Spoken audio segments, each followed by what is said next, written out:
Hold it for 2 minutes because I usually share this in the start, checking the sound and all that stuff.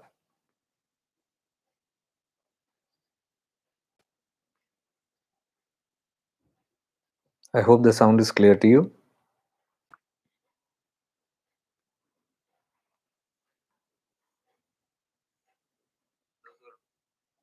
Yes, I can see this.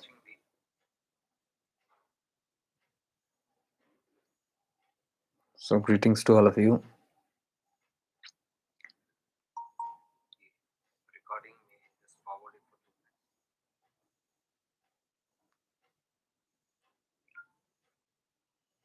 Yes, I'm done with. Greetings and welcome to this live session. I'm just continuing with the subject that we were talking yesterday about Know Thyself. And this is again inspired from this book that I'm reading and which I talked to you about, which I got it at Shankar Maharaj's Samadhi. This is nothing to do with Maharaj, but some devotee, somebody close to him has left the books there, and that's how I came across this. And the subject itself attracted me because in Maharashtra or any other places, I have not read this kind of words. It's only in Ramanashram that I have read, or maybe books of Nisargadatta Maharaj and the like. So I was actually surprised to see this kind of a book, and I just picked it up and just brushed through it. And any para that I read was so connected. I felt yes, this is what I need, and I took it and brought it, and that's how I started reading this book. Puneet, this books I have while during my travel I get that. So I don't believe I buy these books, but these come to me in a certain way because there are so many places I go and so many books are there. But it's like in some things you just your eyes fall on it and you know it's meant for you. Just like crystals. I don't know if you know crystals. Crystals also are that way. It's said that you don't choose crystals, but crystals choose you. And this has happened so many times when I'm looking around and I see a crystal and I just go and pick it up. No logic, nothing. There is a strange pull there. And this is exactly how these kind of books also come to me. Not just books, many such experiences are there, which is all based on your synchronicity and your alignment. You just know from within, yes, that's how it's going to be. Okay, so yesterday we were talking about how this sannyasi or this swami is sitting inside this train, this compartment, and there are a couple of his friends and people who he knows. And there is also a Christian priest in the train, in the compartment, and they begin conversing. And the sannyasi seems to be a wanderer and he's completely detached from the world. And more than anything, he has gone beyond all the dualities of rituals, of any kind of any kind of dual stuff. And that includes even religion and sects and cults and cultures and society and all that stuff. He is someone who is beyond it. So rarely we get such kind of saint or a sannyasi, because wherever I have gone and I have met so many people, even yogis in the Himalayas or in the south here, during my travel I've been with them, interacted with them. And then while I do that, I've seen one thing is very common. However enlightened the being is, a yogi is, or a saint is, or a sannyasi is, or even in some cases the guru is. I've seen that it is very difficult to go beyond. I don't know how whether I should call it difficult or something, but I have not seen anybody who is rare. I find people who have gone beyond even the dualities of tradition and cultures and all that stuff. The majority that I've seen is always they have at least something to hold on to, something to hold on to. Javis, greetings. Good morning to you. Which part of the world are you from, Jarvis? I see that you are regularly here. So I've seen many yogis. I've told all the saints also. They have at least something. If not something, at least a religion to catch on to. If not a religion, at least their parampara to catch on to. Or at least the garb to catch on to. Or even a tilak to catch on to. Or even some beads to catch on to. Or even a name or title to catch on to. Or something in this world to catch on to. Or maybe even shastras, the knowledge to catch on to. And in some cases, even the loincloth to catch on to. Okay, you are from America. Greetings to you. Ruby Lopez, where are you from, if I can know, on YouTube? So it's like the mystics that most of them I've met, they have something to hold on to. And this is heights. Because when I was in the Himalayas a couple of months ago, a yogi told me that even in the Himalayas, Maya exists, the illusion, strong illusion, even in the Himalayas. Because he said,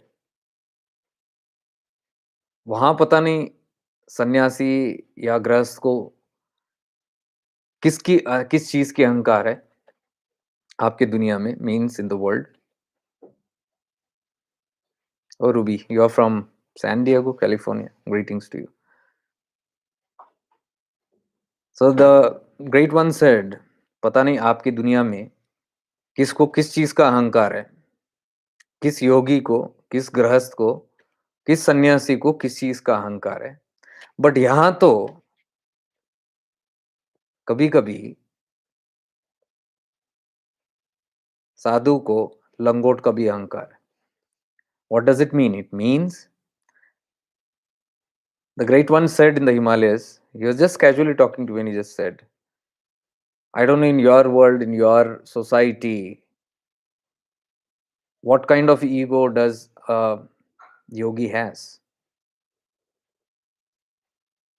But here in the Himalayas, the Maya is so strong that the yogi may even have the ego of holding on to a loincloth, because the meaning that he meant to say was, साधु को कभी कभी लंगोट का भी अहंकार होता है, means the ego of even giving off, the ego of detachment, the ego of saying that I am detached from the world, I don't own anything, that also is a very subtle ego. That's what he was trying to tell me. So he was trying to tell me how Maya is very powerful. The ego is very, very powerful. So all the beings of light who are walking on this path, it shows how careful we must be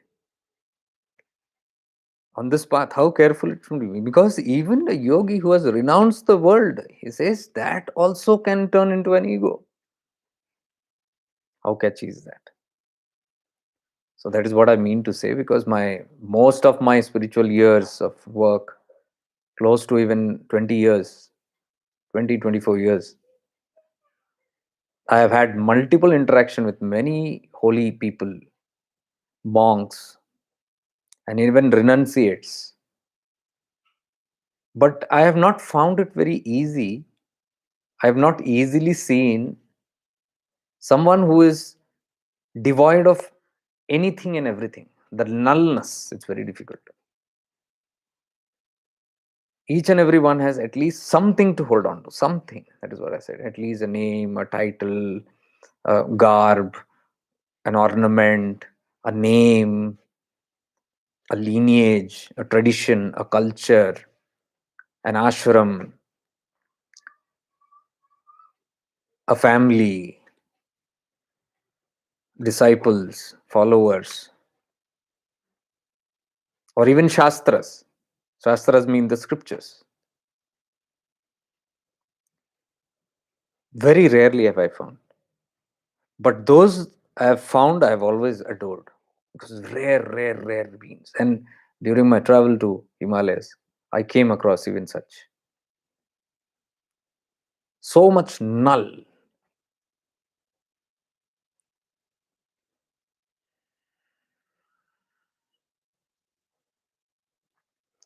Yes, Bhagwan Nityananda did not hold on to anything, not even the loincloth. I have explained this before. Bhagwan Nityananda was a rare being that who did not even hold on to his loincloth. The loincloth was given by his disciples because they were embarrassed that their guru is walking nude. They were literally embarrassed.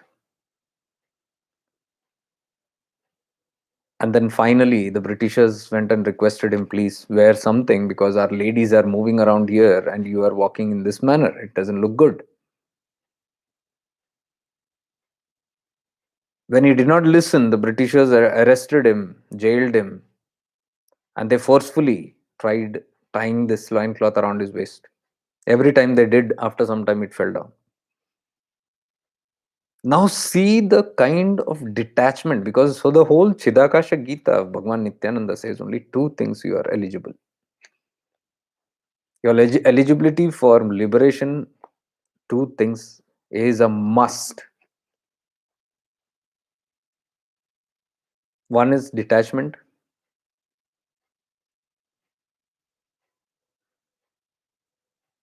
the other is desirelessness. Detachment and desirelessness are the foundation of Chidakasha Gita. Read it. You'll find dozens of teachings in that which talks about desirelessness.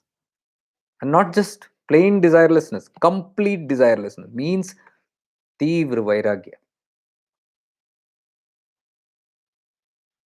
absolute detachment.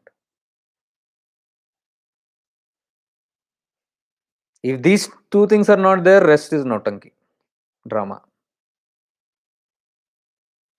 According to the great mystics, this is. Read the Avadut Gita, which goes to the extent of no ownership of anything, not even the DNA they are connected to. No ownership of even having an attachment even to their own family.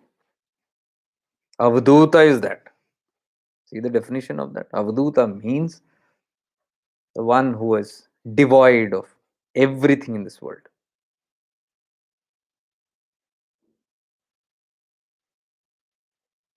Everything, even his own body. That is why you look at the Avadhutas.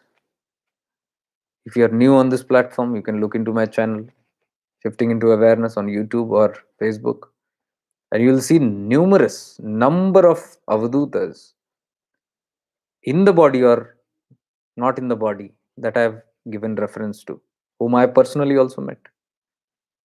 I've had the fortune of living or staying or meeting many Avadhutas in my lifetime.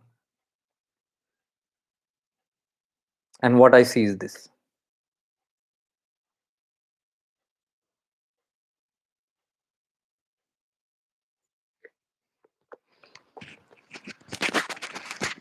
Just hold on for a minute.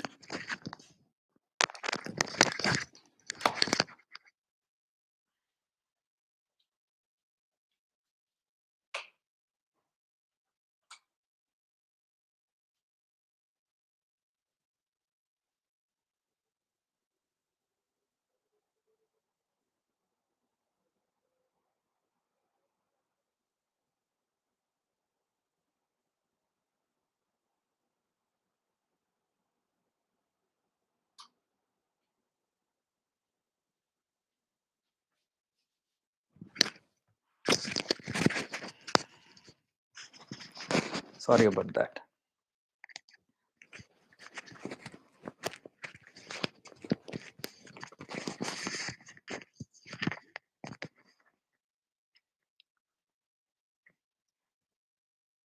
So, if the real life teachers, practical teachers, on this path of liberation that I'm talking about. Rest all other gyan, okay, fine, everybody is fine. But if I have to look at somebody who's talking about self-realization or liberation, I would look at someone who's completely liberated. And the Avdutas are mentioned to be those who are completely liberated from all kind of bondages.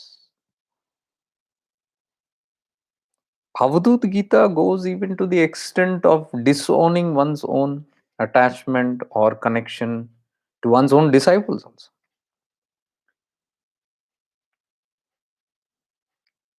You look at the great scriptures, you'll come to know where they are saying, na gurur, na shishya, na mata, na pita, na bandhu, na saka, no, nothing. It's all discarded. Nothing in the family, nothing even about the guru, nothing even about the shishya. Everything is it's the state of nullification.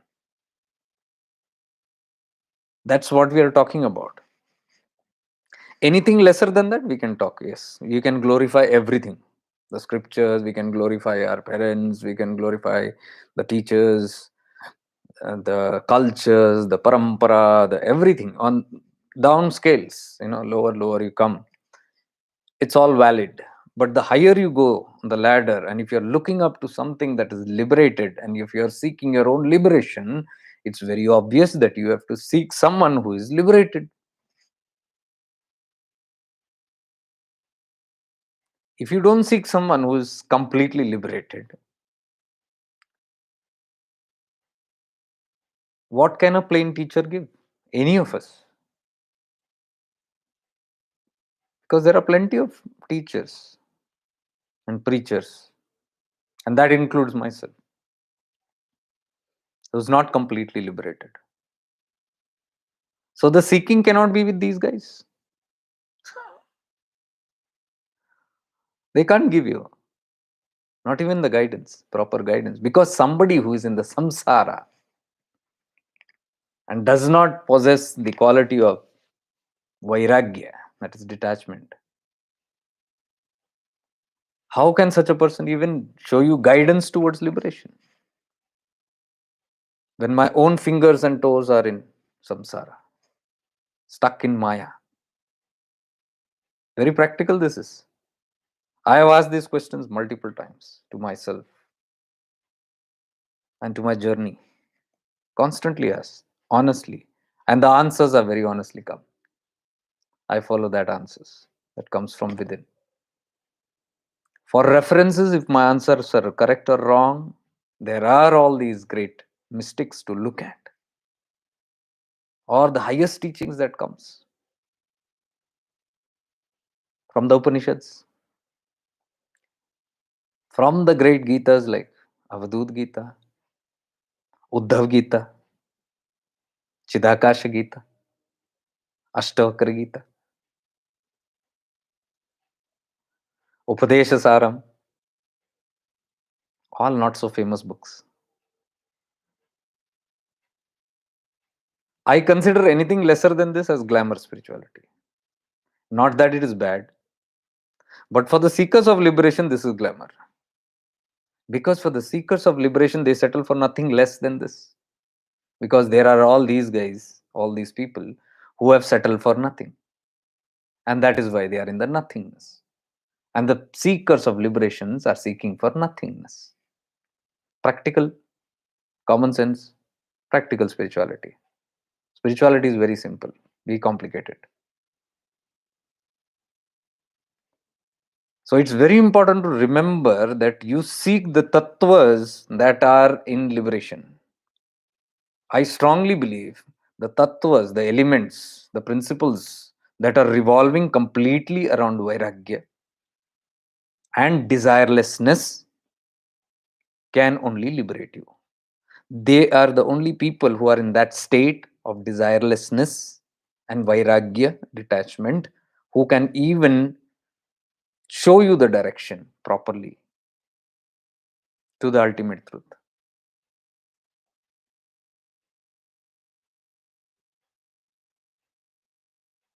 Read the Chidakasha Gita.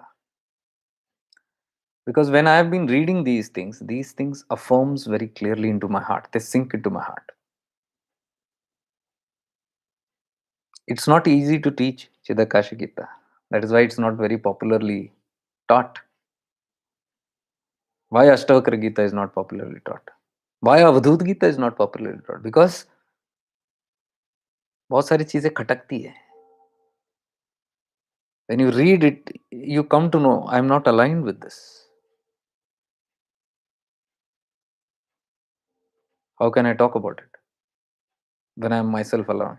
So my own heart doesn't permit me to speak about it, and that is why these scriptures have not been talked about or spoken or taught very openly. Of course, you'll in YouTube and all you'll find many teachings and all that, but they are just references. They are just as it is, the copy paste. Somebody might read it out and all that, but you can't go within deep, because the one who is teaching or talking about it needs to be soaked in it completely. They must be able to understand it to the extent that the next given moment they are ready to follow it. Willingness to follow it. They must be willing to even have that state of desirelessness and detachment. Without these two things, it's impossible. I'm not saying that one has to be in that state, because see the irony. If somebody is in complete that state, 100% desirelessness and 100% detachment, they will be even detached from the preaching stuff. They will be even detached from the Gyan, because at that state of perfect state, you lose all that you learn. It's a completely unlearned process. That is why I said in one video very clearly, there are no perfect masters. Because the most perfect master cannot teach. That perfect master lives. The enlightened being just lives. And that living becomes the teaching. That is why I say, look at the Avdutas. Their living is their teaching. You look at them, admire them, look at every quality and open the Avadut Gita in one side. Read any point and look at them. It will match. Or look at them and read this. It will match. That's why I say the perfect masters, perfected ones, are imperfect for teaching. They cannot teach. So what remains? Imperfect beings only can teach. Because teach itself, the words, this is all this is all duality. Even the speech, I'm talking here, you're listening. There is two, dvand, there is duality. And that state is non-dual. There is no two. So the moment somebody enters into that realm, that person becomes completely silent. Look at the Avadhuta, silent. Silence is their language. Then only the one who's elevated in consciousness and can somehow merge a little bit at least with that consciousness of that Avadhuta can catch glimpse of the teachings through the language of silence. That is precisely how the perfect master, Lord Dakshinamurti, gave the teachings to all his disciples, all the rishis. He sat in silence and gave in silence. The disciples sat in silence and received in silence through the language of silence. It may confuse us, but it's not confusing. And what I talk, I'm telling you. I'm not reading books and telling you, because in our tradition, my guru has told, my guru's guru has told, speak of only that which you have experienced and you can give glimpse to others. So if I talk on awareness, I'm sure when we talk about it or we sit together or we have sessions together, that experience can be given, because all the convictions comes from the experience.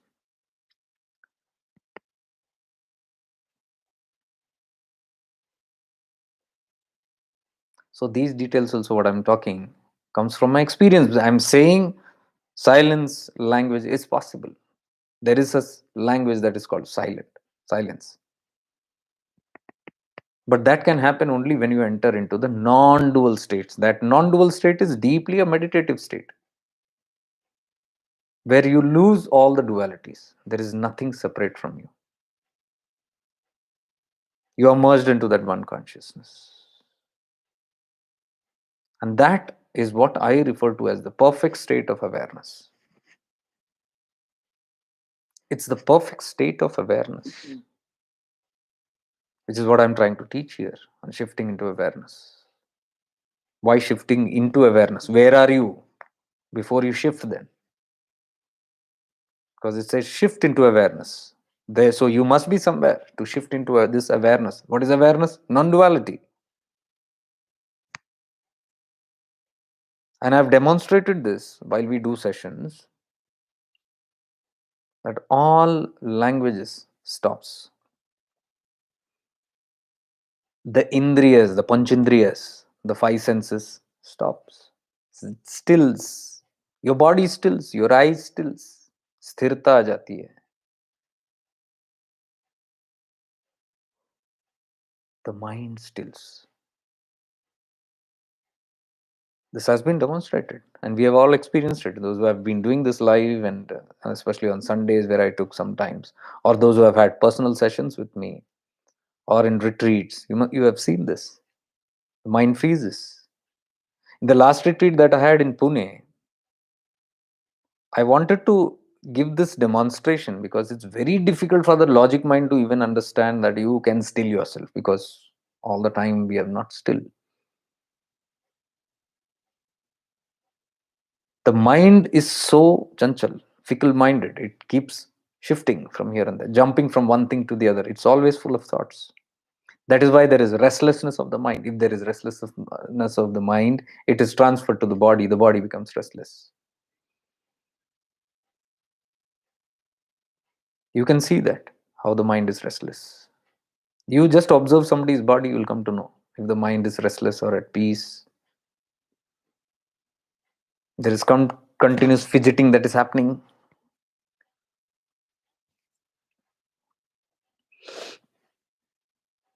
Somebody's playing with the hair, somebody's playing with the legs, something body. It's a translation of something that is going within. This was demonstrated. This is what I wanted to demonstrate in the hall that we were sitting, because it's very difficult, how is that possible, how is that possible? I said, sit, we'll do it.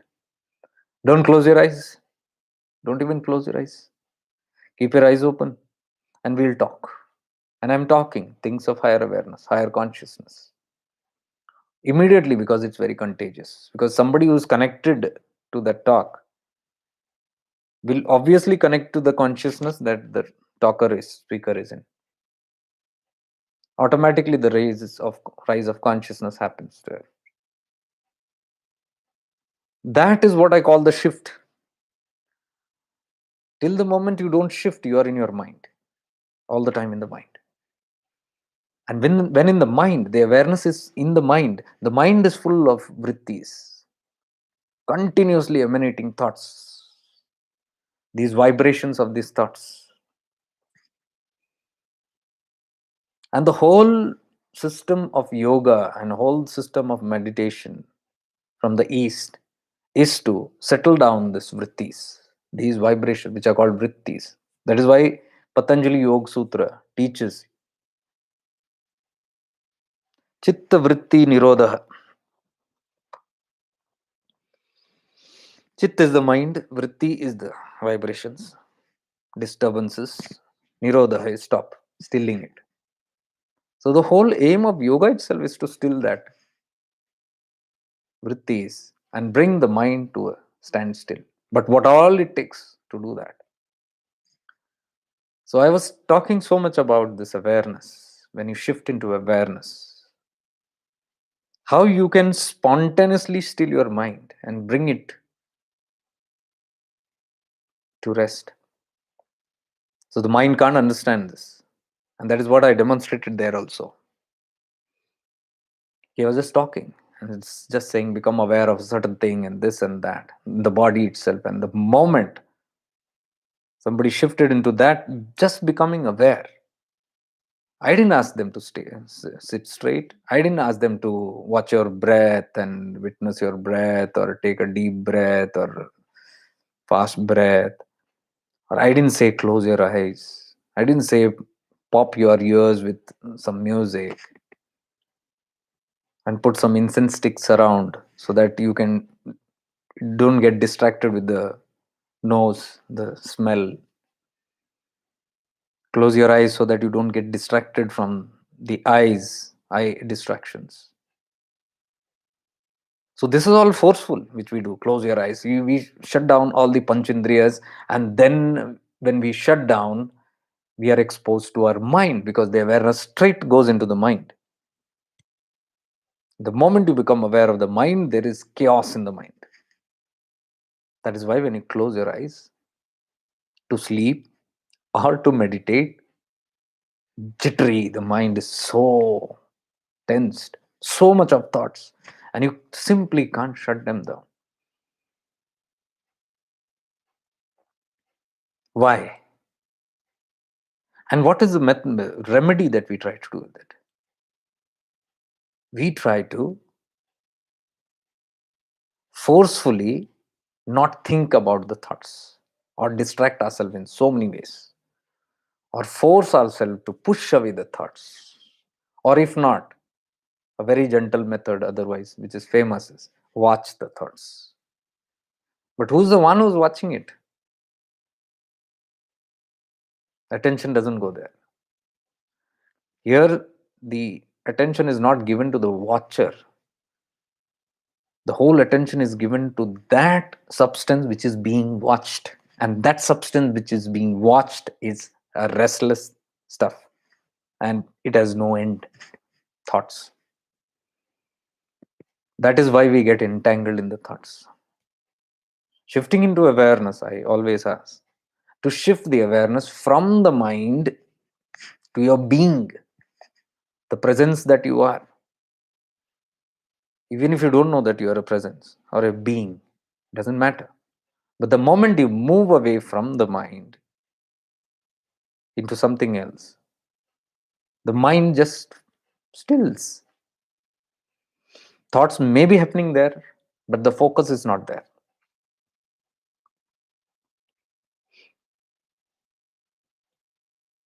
You must have seen the circus or some programs, or in a stage that's happening, and you have a spotlight.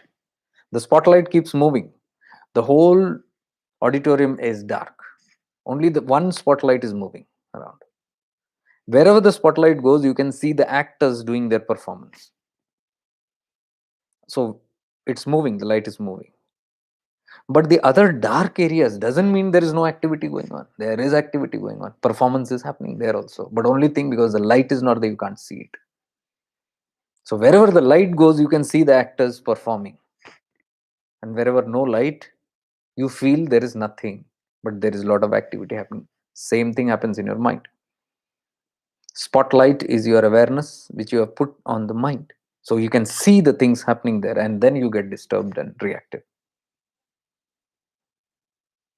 But if the light is moved away from the mind, or it is switched off from the mind, what happens?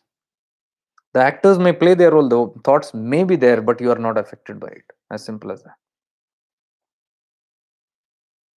Your awareness has moved somewhere else. That is to your presence, your being.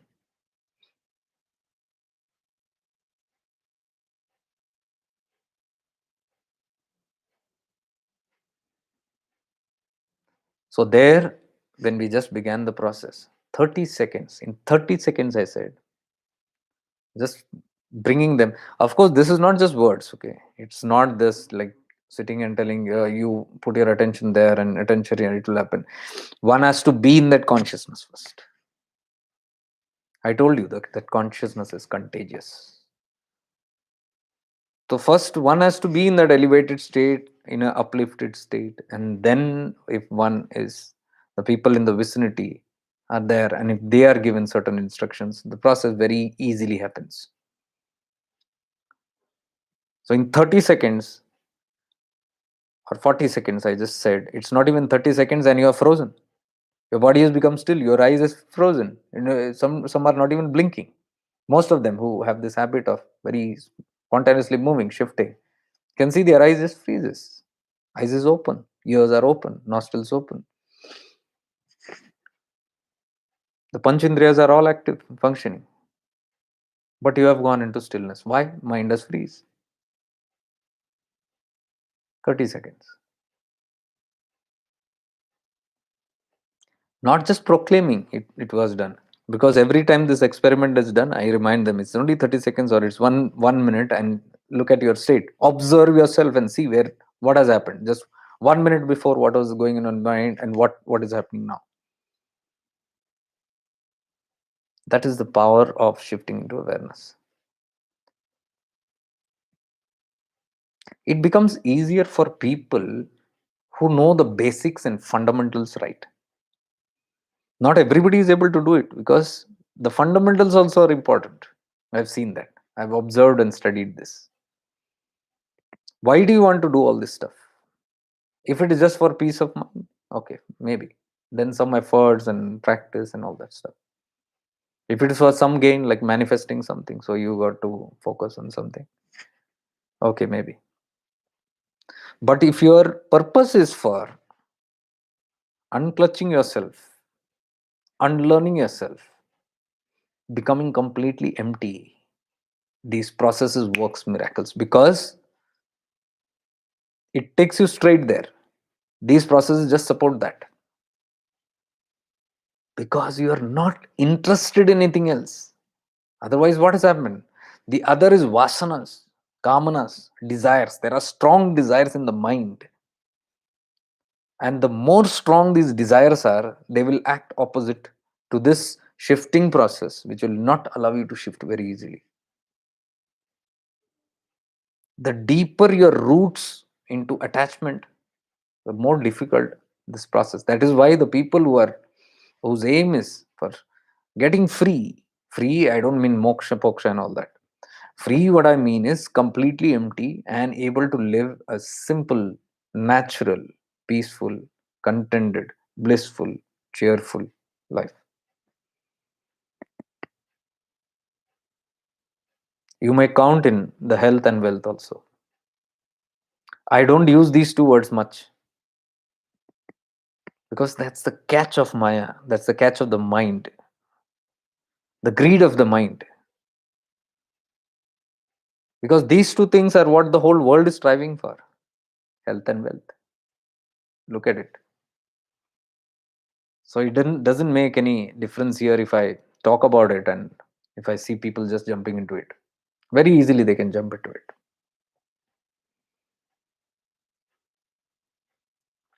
That is why when we come to these kind of topics,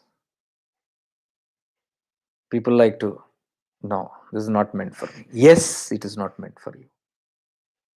It's not so easy.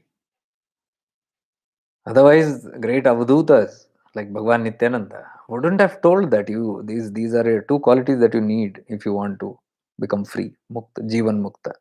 Desirelessness, vairagya. And this is the last that is talked about in spiritual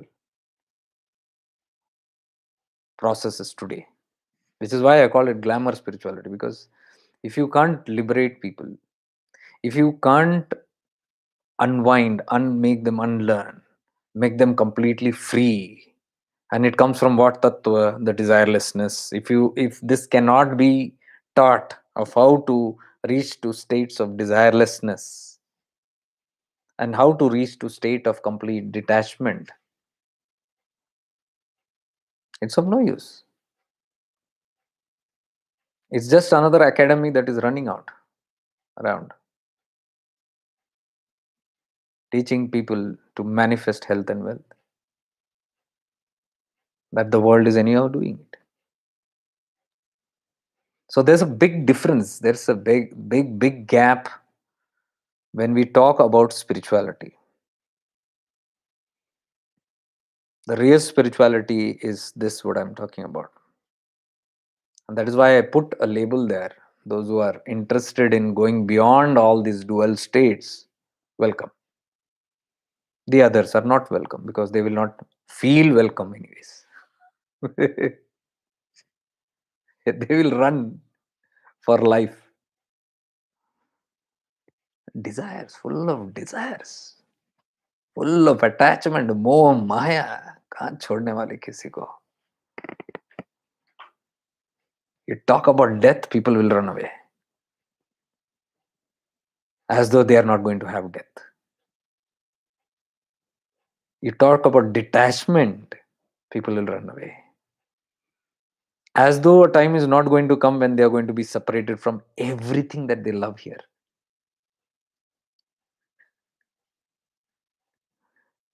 Whom are you running from? Yourself, the truth. One day you will be caught. Run.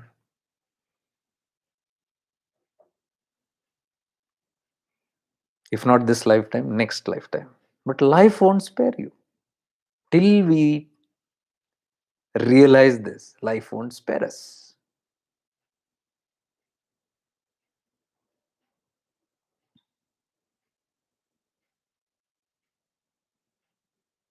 Now, desirelessness, when I was talking at one place, somebody challenged me.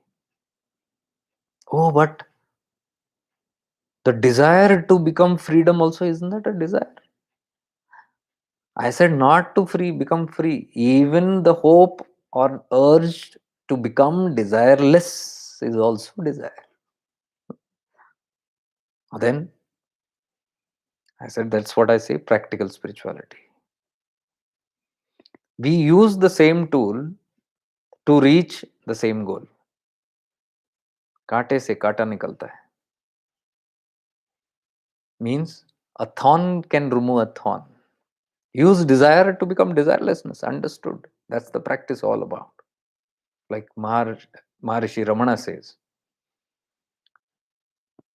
life is effortless. Everything is effortless. And you must reach the state of effortlessness. But to reach the state of effortlessness, you need to put efforts. Makes sense, but makes quite sense. So these practices and what we are talking, like doership, to get into a state of non-doership, you will have to do something first. Once you get your grip slowly on it, the doership will automatically fall. Same way, when to reach to a state of desirelessness, even if you have that desire, don't get corrupted by the people's talks or threatening or trying to put guilt into you. This also is a desire. It's okay to have this desire because this desire is going to lead you to desirelessness, so it's a valid desire. So when you have the desire for desirelessness, sooner or later, eventually,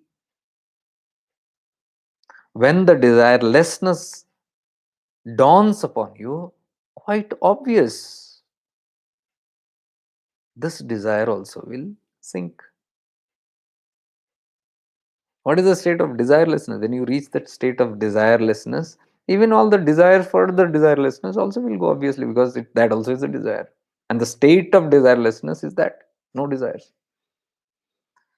So we must be very practical in all these things. If you are not practical, if your inner light is not guiding you in all these things, some idiots will guide you from outside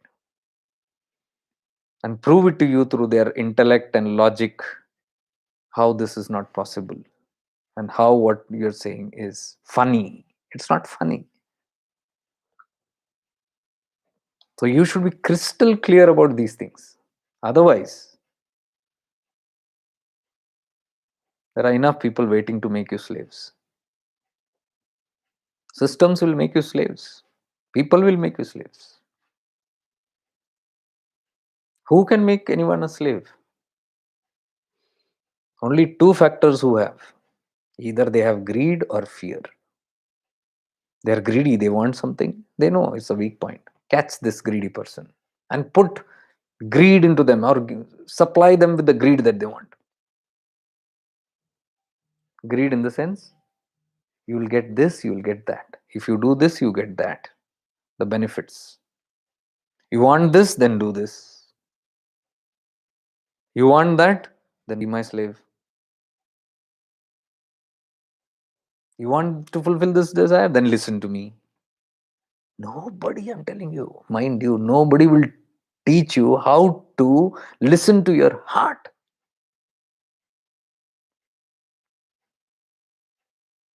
Nobody will tell you how to be your own guide.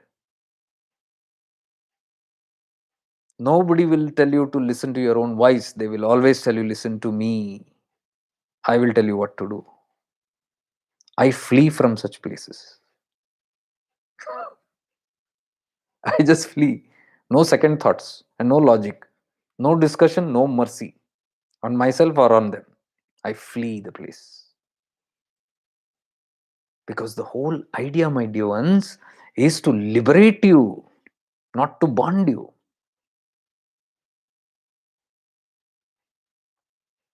And if the systems are bonding you, not liberating you,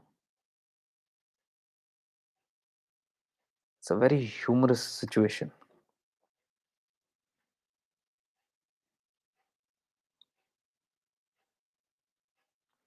The greed of a person.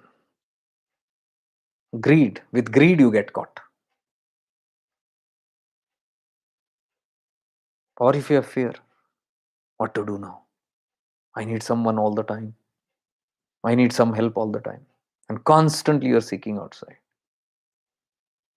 Catch hold. Pakado isko bhi.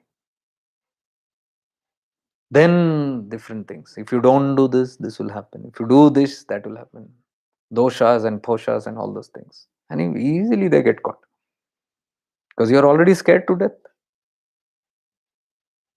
So if you don't want this to happen, then do this. Listen to me. This is what you need to do. That is what you need to do. And the poor person is stuck.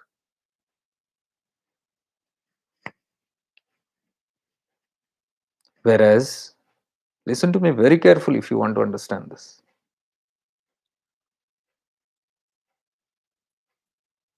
Whereas the whole system is supposed to free you. And here, what is happening? If you become completely aware, there is no freedom.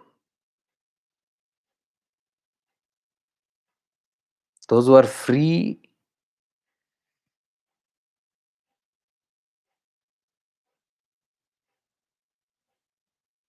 will be taken as a threat. Dangerous people. Because they're free, they can do anything. They can say anything. They can think anything. They can talk anything. They can do anything. Now they don't fall into any conformities, no rules and obligations. The whole systems, if you look at it, political systems, support systems, spiritual systems, religious systems, you look at anything, it's all based on this. Why? Because that is where the control lies.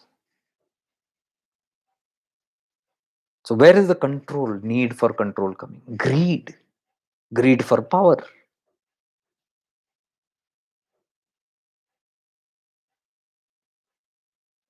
And that greed translates into these kind of rules and regulations. And sukshma tarah se, subtly, it will act itself out into not teaching you how to become free. It will always tell you how to become dependent on me.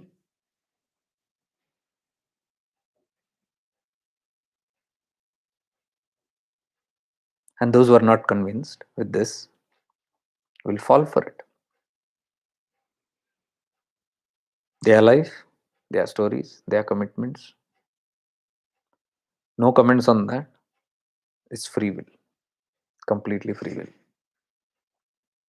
But I'm just telling you the processes of the eternal truths, and I'm connecting this with the higher scriptures like even Chidakasha Gita. I'm still talking the basics of the Chidakasha Gita only. What is Chidakasha Gita again? Detachment. Where does your fear come from? Now tell me that. Let's come to that. Okay, I have fear, or I have greed. Greed, to a certain extent, you may control or you may take care of, but fear, for that you have to investigate and find out where is the fear coming from. You'll see that the fear is coming only from one place: fear of losing something. What is fear of death? The bap of all the fears. All the little small fears are connected to the father of all the fear of death. If that is strong, then you'll have all everything will be attached to, you'll be fearful, scared. Because ultimately, what can happen to you? The death. And death, I mean physical death. You don't die.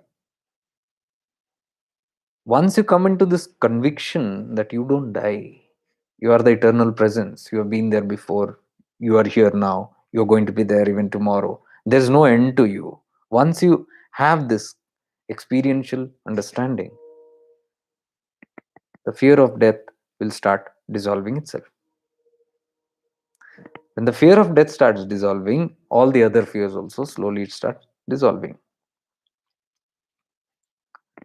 Then you will understand, when you observe in complete awareness where this fear is coming from. You will see that the fear is coming from moha. What is moha? Attachment. Your obsessiveness, your possessiveness of something or someone. You own something, now you want to maintain it, you want to sustain it. You cannot afford to lose it. And when you don't want to lose it, there is always this fear lurking within you that I may lose it today or tomorrow. It can be anything. Fear of losing health, fear of losing wealth, fear of losing possessions, fear of losing status, fear of losing loved ones, fear of losing my mind, fear of losing my name, fear of losing my body. It's all these fears of losing something. And what is that? Not wanting to lose? Attachment. So fear comes from attachment. This is why these sutras like Chidakasha Gita, they are talking one thing, you catch, it will open up chapters. You just, if I take the word sab kuch bhav re, everything is your intention, I can talk for days together on that. So many chapters can come out of it. Though that is this sutras, it's all unwinded. If you release them, it's got scores of secrets hidden in them and connectivity here and there, here and there. That's how I'm telling you this. We have heard desirelessness, oh, not possible, vairagya and all. It's not needed. And it's difficult. So I'm intersecting it for you. Don't just listen to people who say, no, it's impossible. No, it is possible. And many have shown it. All these great beings who have walked in the human body have come to that. They have done it somewhere. Now the only question remains, how did they do it? And that's what I'm explaining here. They were people who were very aware. They were people of great awareness. In their awareness, they were dissecting and going deeper and deeper and investigating and finding out, because they were very keen on uprooting it. That's why I'm telling, until you have the keen desire to be desireless, you cannot work on it. Where is the desire to become desirelessness? From where it comes? Because your ultimate goal is liberation. And if you want to free yourself, I am ready to go to any extent to free myself from all these clutches. When that becomes intense desire, that is called mumukshatva. That is why the people who are mumuksha, it's very easy for them to unwind all these things, because they're ready to work on it.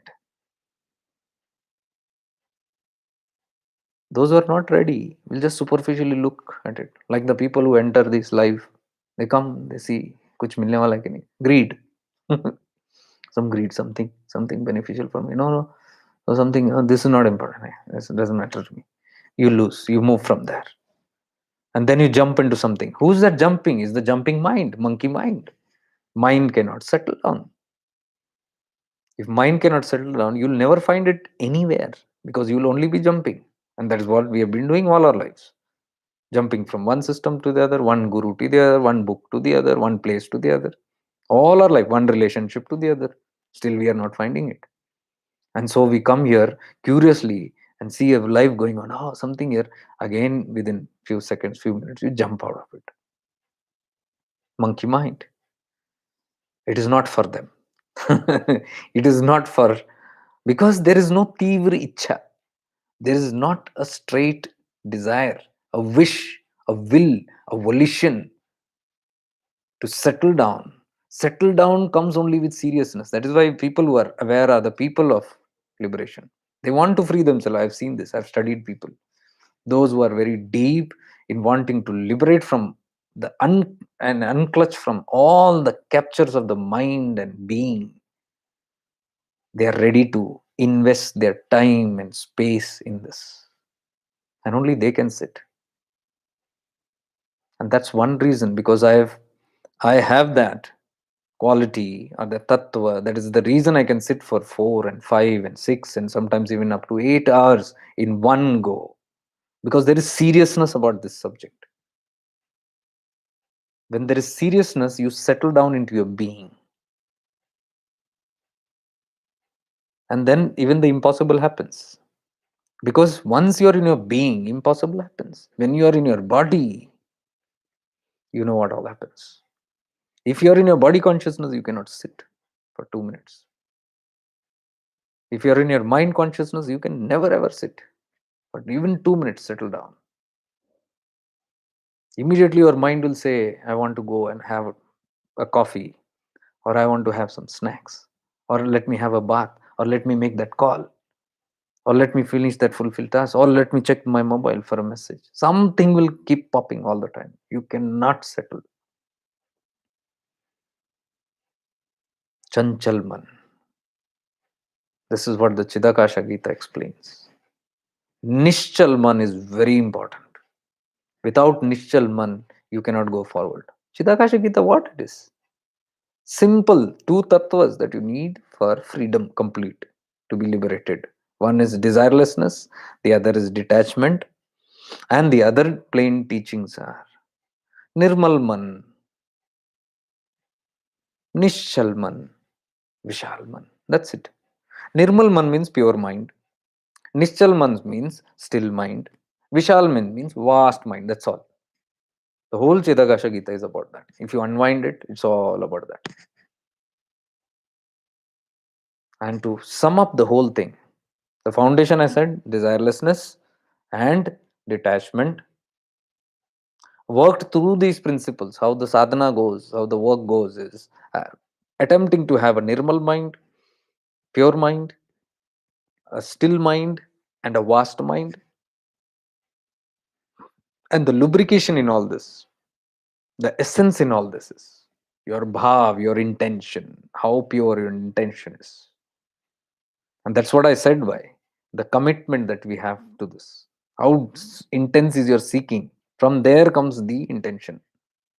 The deeper the intention of liberation, see, the intention of liberation is the highest, purest desire that you can have. There is nothing beyond it. All the others desire below the desire for liberation is all mundane. Its bhava, its intention is not pure. Something is there, something crooked is there, something, some selfishness is there, something for the self is there. But liberation is the highest goal, and your intention automatically becomes the purest. That is why I strive to tell this, even in my class where I'm talking about manifestations and all that. I always tell, put your life goal always on the top. Always on the top. What is the life goal? To become free. I don't use the word moksha because that's very scary for somebody or too confusing. No problem. To become free, completely free. You put that on the top and then you write all your life goals. So that's practical. You can complete your other desires also, because there are desires in us, that's fine, but having the awareness that I have to fulfill this and finish it and transcend it. To transcend it, I must have this higher goal of taking the human birth. That's liberation. So if that is there on the top, that becomes the foundation, strong foundation for my other desires. That is my aim, to liberate. Then these other desires will be a temporary desire. So because I know one or the other day I want to transcend it, because my higher goal is this. So you don't get stuck in these desires. You transcend it. You have the bhog, at the same time you eventually transcend it. That's all the practical, simple practical things are about. So what is the simplest way that Bhagavan Nityananda says in Chidakasha Gita is Nirmal Man. Why Nirmal Man? Why pure mind? Because it connects to the next step. Nischal Man. If your mind is pure only, it can become still. If your mind is impure, it will be chanchal, restless, lot of vrittis. So he says, practice to make your mind pure. Now, if you do not know how to make your mind pure, he has given literal vidhis in that Chidakasha Gita. Raising the consciousness by raising the Shakti from the Mooladhara to the Sahasrara. There are processes that he said. With the breath, internalize it. Do Raj Yoga, he says. Do the Pranayama, he says. Because that will help to aid the pulling up your consciousness. Why? What happens when you do all this? Your mind becomes pure. That's all. And I've been telling, after me coming from the Himalayas, only one thing. That a monk, Himalayan monk only there told me, because I was so impressed with the things happening. And the Himalayan monk just said, don't be too flattered by these things. He said, all these sadhanas and the tapas and the austerities that you see is only leading you to chitta shuddhi. That's all. It will not give you nirvana. Means it will not liberate you. That tools that you're using, whatever tools you're using, even including it may be even meditation or any process practices, they will directly not give you moksha or nirvana or enlightenment or liberation or mukti or salvation, whatever language you take. They will only reach you your chitta shuddhi. Till chitta shuddhi. What is chitta shuddhi? Purification of the mind. Chitta means mind. What happens when the mind is purified? Pure mind. That is what Bhagavan Nityananda is relating now. Nirmal Man. By doing those practices, you will achieve Nirmal Man. The moment your mind becomes Nirmal or pure, it moves to the next step, that is Nischal Man. Mind settles itself, because pure means what? You have purified all the vrittis. Chitta vritti nirodha, as per Maharishi Patanjali. And Maharishi Patanjali is also talking about Ashtanga Yoga and all that. Breath work and all those things are explained in that. You can read the Ashtanga Yoga and you can see the 8 limbs of yoga, how step by step it is given. And Bhagavan Nityananda has referred and recommended Ashtanga Yoga. And he says it's the father of all yogas, Raj Yoga. Why? The same thing. It's the same connection only, what I'm talking about. So I'm just expounding the Chidakasha Gita in very simple terms that you can understand. Because if you read the Chidakasha Gita, it is very complicated. So somebody was asking me for the Chidakasha Gita. Preeti was asking me there. So I told her, okay, I'll give it to you, but it's too complicated if you read that way. And today somebody asked me about Chidakasha Gita. I said, good, you reminded. So now because I have translated it, every verse in paras with images and all that. I had done this on my platform, Shifting into Awareness, this page only. For 1 year, I was broadcasting every day one verse. Then I stopped it. I wanted to convert that into a book, but for some reason it was not happening. And then I forgot about it. So now somebody reminded me today, and I don't know, today I had no idea that I'm speaking about Chidakasha Gita, but I can see the whole session is revolving around Chidakasha Gita, because we started with Avaduta. Avaduta, who in the start we mentioned complete state of desirelessness, one who's completely free. Because all I said in the start was, if you want to become liberated, you have to catch or seek or look at somebody who's liberated. You cannot read all these fancy things and start doing all the fancy things and then aim about mukti. It's not going to happen. It has not happened till now. What it is going to happen now? Because the way these things are handled, it doesn't go that way. Common sense will show. All the practices glamour spirituality is doing, it intensifies your desires. Vipreet now. And if it intensifies your desires, there is no way you are eligible for freedom. What is freedom? Freedom from these desires. What is desires? Bondage. They bond you. They won't allow you to rise. And why is man striving for freedom? Because they know they are stuck in this world, Maya Jagat. Why? Because of desires. Unending desires. One leads to the other. Everybody is struggling with to get out of this desire. But they are directly not aware that it is the desires. They blame everything else. This person did that, that life incident did this, that happened, this happened. Everything blame is on other, but they will never investigate. If they investigate, they will find out they only have got stuck in that quicksand, dal, because of desire. Only because of desire they went into it. It's easy to say my spouse did it, that relation, somebody ditched me and this happened, that person was not right for me, or that person hurt me. It's so easy to say that. But why did you have that person? Nobody questions. Where did you come to that situation where you have a person who ditched you, who troubled you, who harmed you, who hurt you? What happened before that? All this transaction is happening because that person is linked with you, right? How did that link happen? More attachment. Who got attached? Me.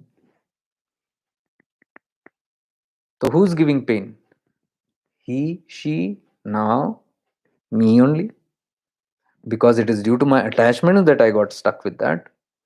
And now whatever is happening, I have a cause and effect that's happening. Karma has started working on it. Karma happens only in duality. I chose it. Why did I choose? Now go into that. Why did I choose this attachment? Why did I voluntarily take on this pain? Because you are not aware that this is going to bring you such kind of pain. What is bringing you pain? That person? No. That person is not bringing the pain. Your attachment is bringing the pain. How did you get attached? Now go deeper. Desire. A desire for company, a desire for security, a desire for care, a desire for support, a desire for love, blah, blah, blah, blah, blah. Started with desires and ended with misery. This is how we investigate in spirituality if we are serious. That's why I said only serious people can even try to grasp this. Lazy aspirants will just say, is there any method that I can remove my desires? Who can remove your desires? I challenge you, not even God can remove your desires, because that's your free will. You have chosen it, and that's why you are stuck for eons, thousands of births. If somebody could directly intervene, you would have got out of it when itself. You have not got out of it because you are unable to get out of it. Why? You are unable to make this decision. Why are you unable to make the decision? You are unable to see this in clarity and even identify and pinpoint where the problem is. Here is the problem. Desires. Root cause. That is why Buddha said desires are the root cause of sufferings. That was misinterpreted again by those who did not want to give up desires. By, hey, don't listen to Buddha. How can it be? Even the desire for liberation is a desire. Very smart. That's a nice excuse to keep your vasanas running. So if I don't want to give up with my vasana, I'll find some way, even maybe a crooked way or some logical way which looks very ethically right. But I explained to you it's not ethically right. Buddha knew he has desire. Buddha had a desire for liberation. He began with that desire and ended up in desirelessness. When he reached the state of desirelessness, even the desire for liberation vanished, dissolved itself. इसको बोलते हैं कांटे से कांटा निकलना, removing the thorn with the thorn. So they were scientists, they were great scientific beings. And then they say, oh, Buddha, he left his wife and child. Why did he have to leave? He should have been in that castle. He could have enjoyed. He could have been there and even attained it there. Well, that's another story altogether. What I am trying to say is how the mind tries to mess up and, create some solution out of the vasana that doesn't want to leave this concept will conceptualize more things and keep you settled in that comfort of why did you have to leave anything. It shows my reflection. I don't want to leave, so I'm questioning the Buddha. Why did he leave? I don't see in awareness it's my own desire or my own helplessness that I am unable to leave. Now I'm not preaching that you have to leave. I'm just telling investigate these things, look at things in clarity. Because if you have clarity, yes, you don't have to leave. But you must be clear. The reason is not that, oh, somebody told me it's a rule, don't leave, be in the world and do it. But why? If you check it out really in depth, you don't have to leave the world, but investigate every principle, every fundamental, every teachings. Once you have clarity, then you'll follow it 100%. Otherwise, you are only following it out of fear or greed, which is not a good motivator. In Buddha's case, it was different.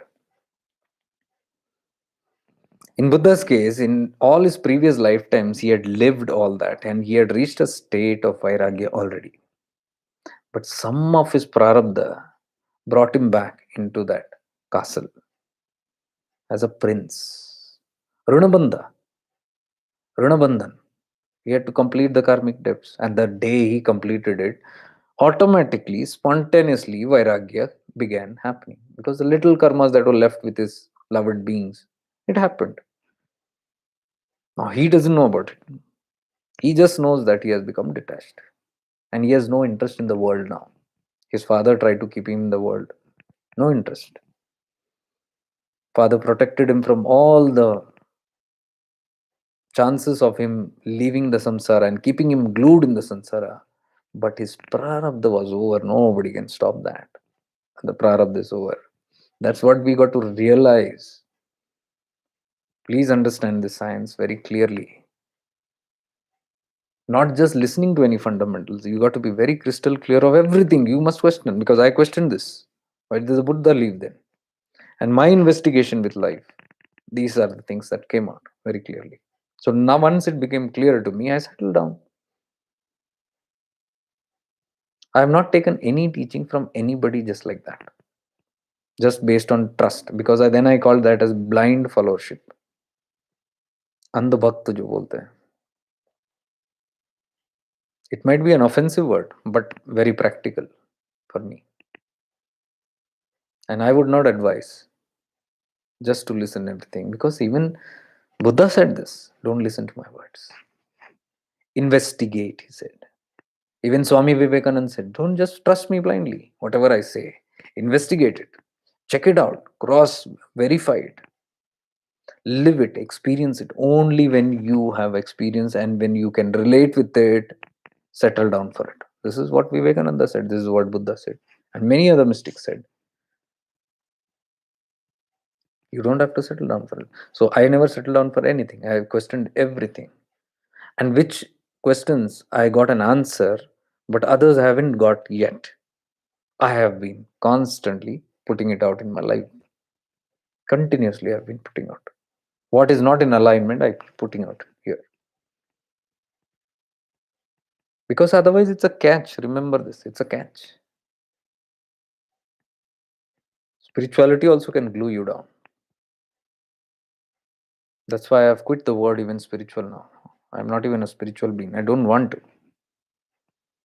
Because spirituality also is now infiltrated and polluted,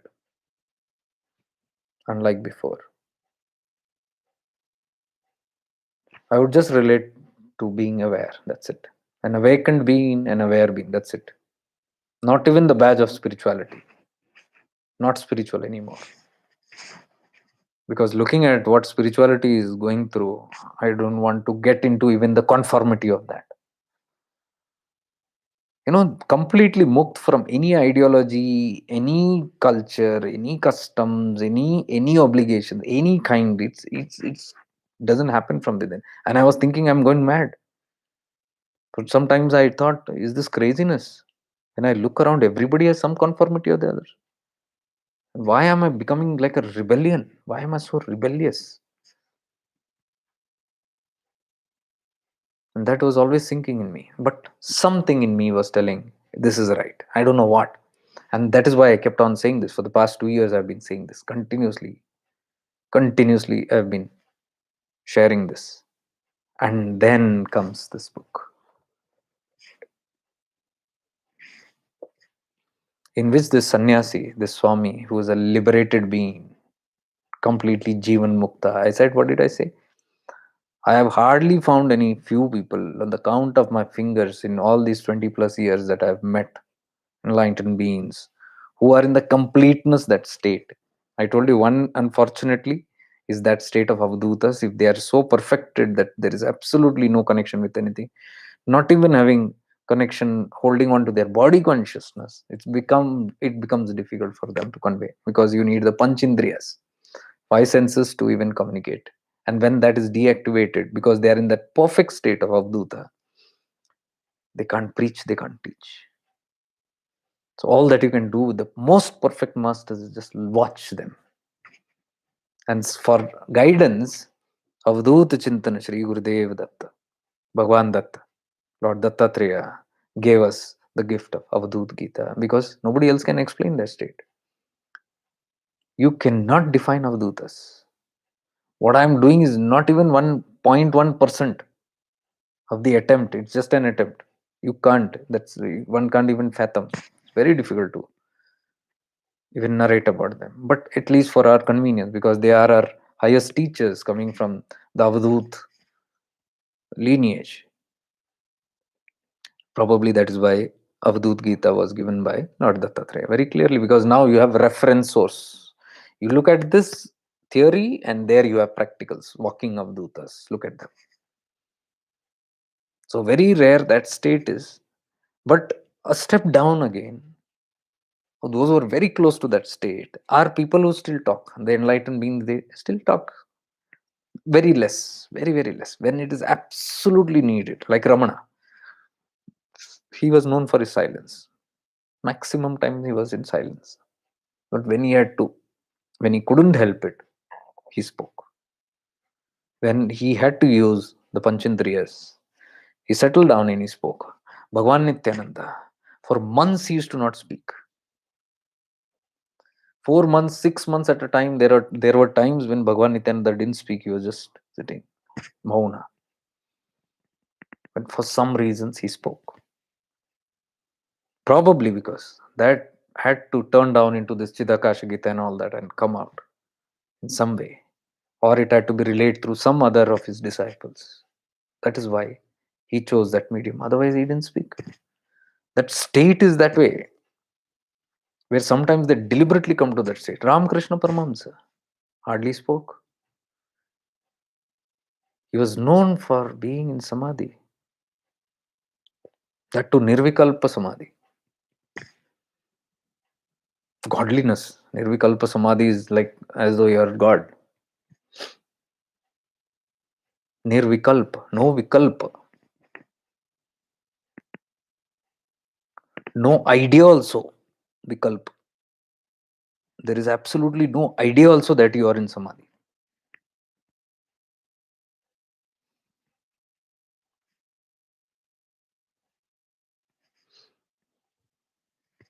That state, विकल्प भी नहीं.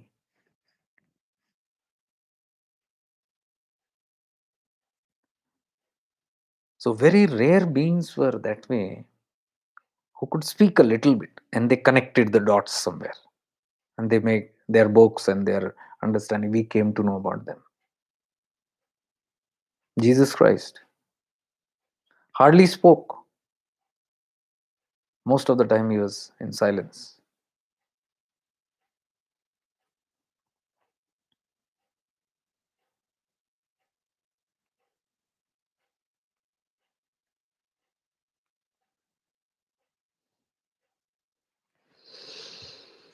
So there are many masters who lived in silence. Nisardat Maharaj, always in silence. When he had some selected audience, some selected times he spoke. Some avadhus, some mystics spoke only during their last years. Till then, the whole life they were in Mauna. You look at many Maunis. In Tiruvannamalai, there is a Mauna Siddhar. Doesn't speak. Silence, always sitting in silence.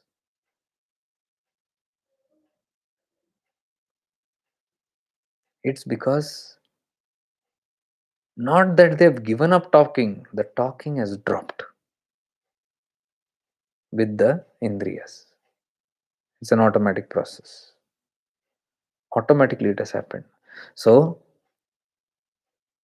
unfortunately, the greatest mystics don't speak, but fortunately, we have the Avdut Gita to refer, or the Chidakash Gita, or many other sources also like that to refer and understand. Even Atma Bodha of Adi Shankaracharya, or Astavakra Gita, Vairagya Shatakam of Raja Bhartrhari. They all give us glimpses of those states.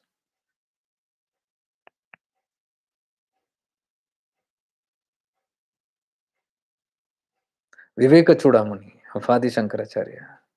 So many places he has explained the state of the Avadhutas, the mystics. So that gives us an idea, fortunately. But then I'm talking one step down. Those who have close to that and you have spoken a little bit, we get to know from them. Like the Buddha himself. Buddha also hardly spoke.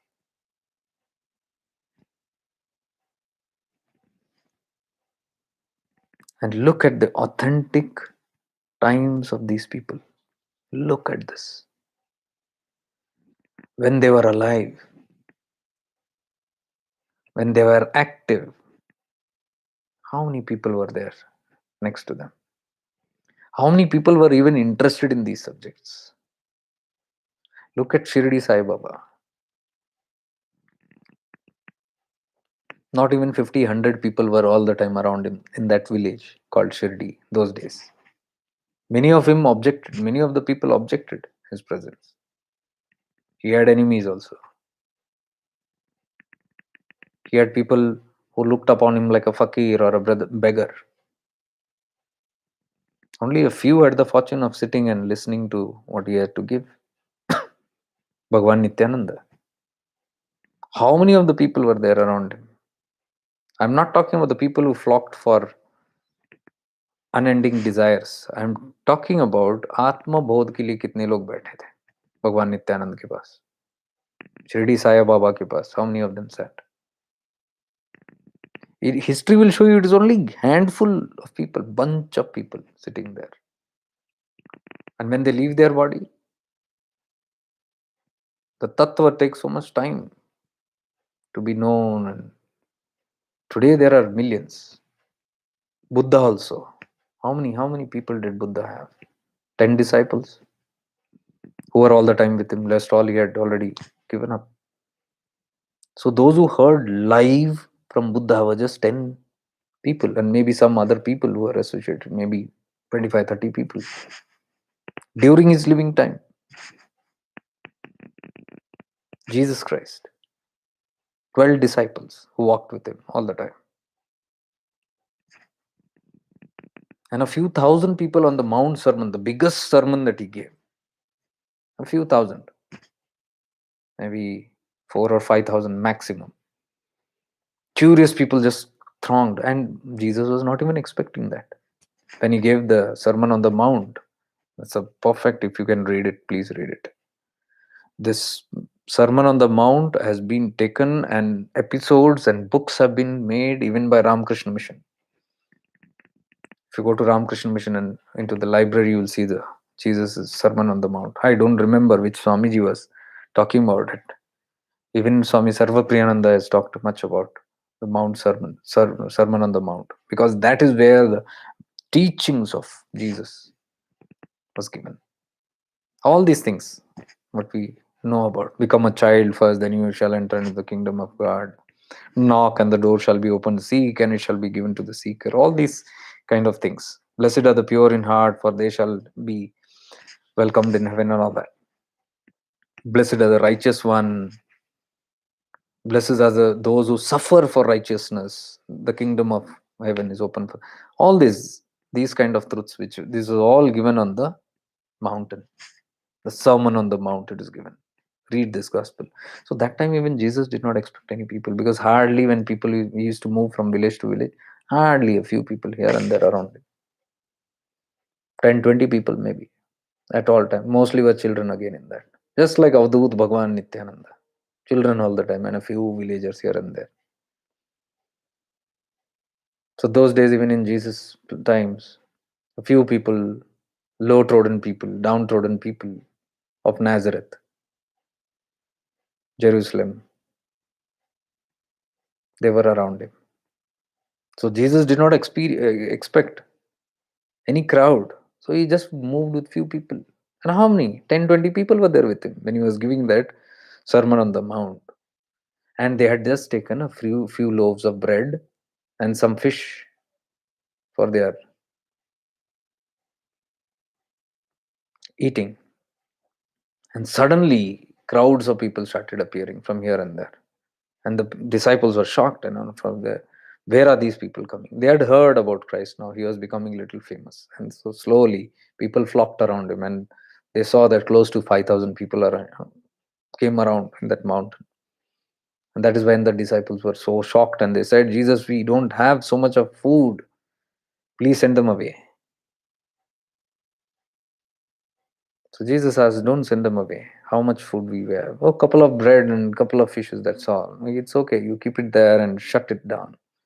Close it, cover it with a cloth. That's it. And he said, just distribute, make them sit in groups, 10, 10 or 15, 15, I don't remember how much, or 50 or something. Put them in groups and distribute each. I said, how it is possible? He said, don't ask, just do what I say. And they didn't open. They had covered the cloth and they put their hands and they were serving bread and fish and bread and fish. And it fed everybody there. And it said that, even 12 baskets extra was gathered after people ate, and extra that came, 12 baskets came out from what was left over.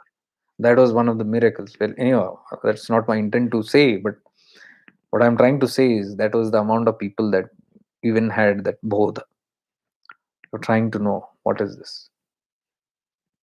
So you see in history, all these people who walked with so many less people, because there were hardly anybody who could relate to even this. What is this Atma Bodh about? And it's a very less population in this. Okay, after they go, then all these things happen, but it took again 2000 years. When Lord Ram was here, how many people were there around him? How many listened to him?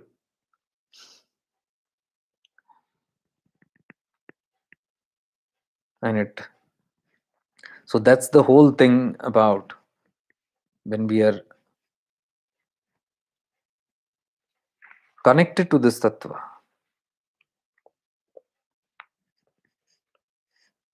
And the one who does not conform to these, who's a real Jivan Mukta, like these people, they are very few. That's the reason I said my whole life I've hardly met, just a few, maybe a couple of them in only on one hand finger I can count. I'm not proclaiming anything or boasting about anything, because I'm only saying because I have had encounters all my life. I've been traveling and having encountered with so many mistakes here and there, fortunately. So from there, I'm saying, not had the fortune of getting somebody who's completely mukta. Somebody or the other is always holding on to something or the other. Means the Chidakasha teaching is still not there.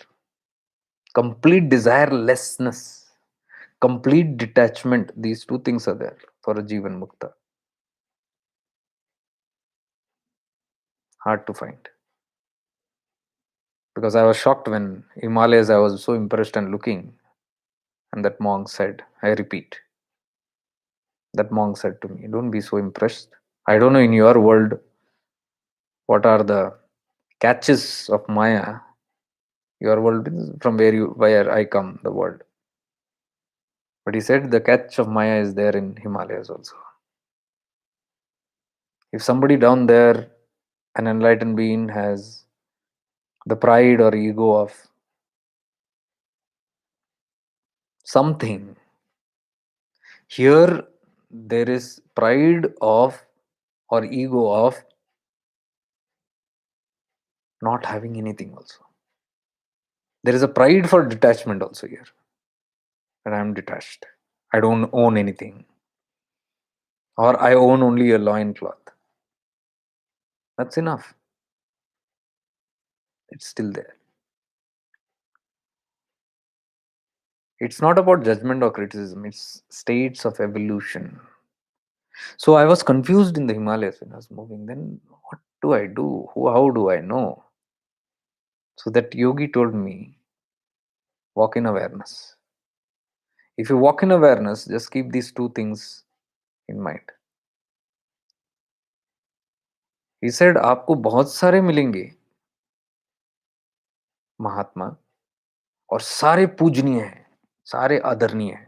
You will meet many enlightened beings and all are worth the respect and love and even praiseworthy, because they are walking on the path of divinity. They are striving to that goal which nobody else in the world is doing, क्योंकि वो उनका लक्ष्य वो है, वहां पहुंचने का लक्ष्य है जो कोई प्रयास नहीं करता दुनिया में. चंद लोग हैं जो हिमालय में आए हैं वो करने के लिए. सो ऑल आर रिस्पेक्टफुल, सभी आदरणीय, सभी पूजनीय. लेकिन ही सेड, अगर तुम अपने जागरूकता रखोगे, if you keep your awareness active, you will know किसको मानना है और किसको जानना है. बस इतना आपको पता रहे तो आप बचे रहोगे और सुरक्षित भी रहोगे. Means you will know through your awareness who is worth adoring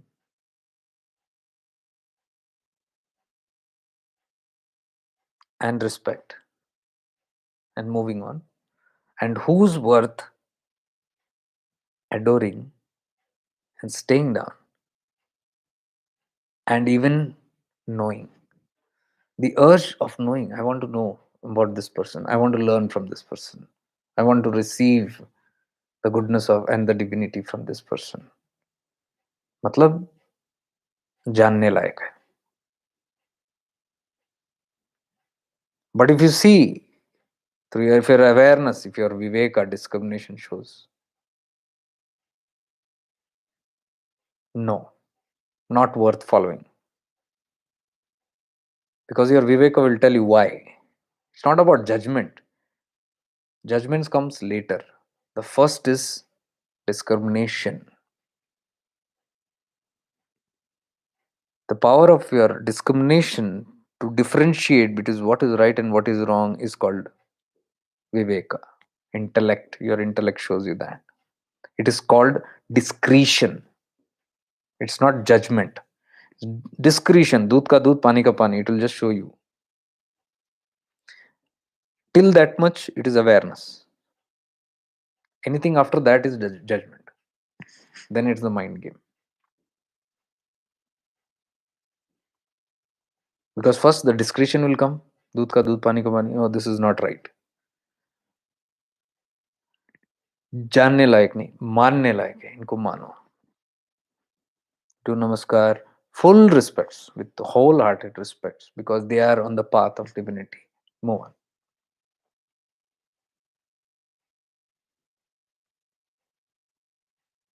I didn't ask for it, but the advice came.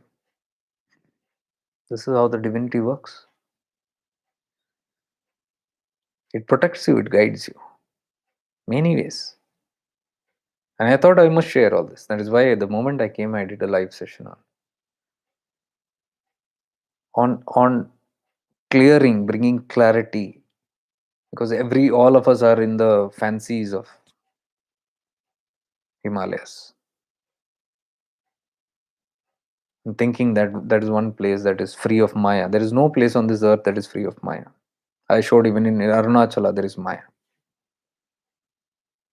Dangerous.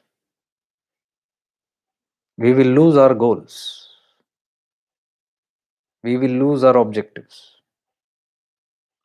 It is very luring, very, very tempting. जहाँ दिव्यता का presence है, wherever there is divinity, there are full chances of the devil being there, temptations being there. Of course, those who are close to me, I just often give them advices, directly or indirectly. Be careful. Because vasanas and tendencies might just rule over your head, and because the catch is such that when you go on the path of liberation, very difficult, very challenging it will be. My guru has told me many times, advised me, be very careful. And he told it, the more higher you climb the ladder, the more the temptations and the evil will come. Will come in very challenging ways.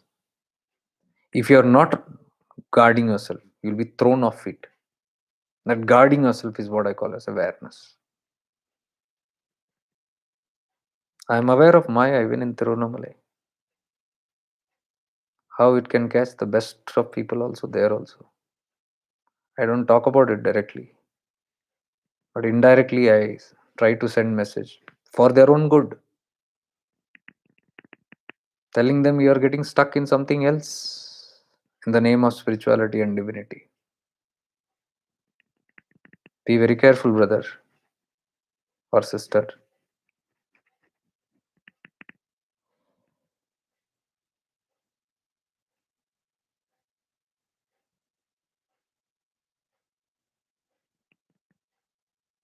It's better not to be in Tirunamalai if we cannot practice Vairagya, if we cannot afford to become silent, if we cannot strive to achieve stillness and restlessness, if we cannot follow the tattva of Arunachala, it's no use being there.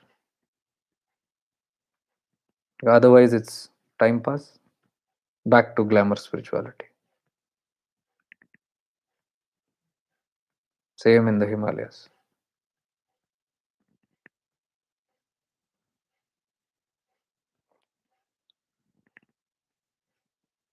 So, meeting these beings who are completely non-conformist, they don't conform to any faith, any religion, any practice, any tradition, any custom, any society, any ashram, any fundamentals, any kind of rules, any obligations, any kind of spiritual practice, anything. Jivan Muktas, who speak when it is a need, very less. That is about this Swami. And I'm still talking about this book only, it's not different what he's talking, because I'm inspired by what I'm reading. So I'm relating that, but Chidakasha Gita came in and it's exactly the same, nothing different. Ramana Tattva, Bhagwan Nityananda's Tattva, I see this, know thyself. Because when you are going in the path of knowing thyself, listen, when you are walking on the path of knowing thyself, anything that is other than the self is considered to be glamour.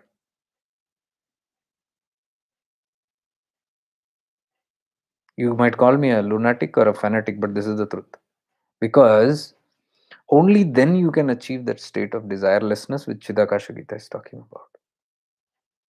Your interest concentrates more and more toward the self. That is why Ramana never distracted anybody.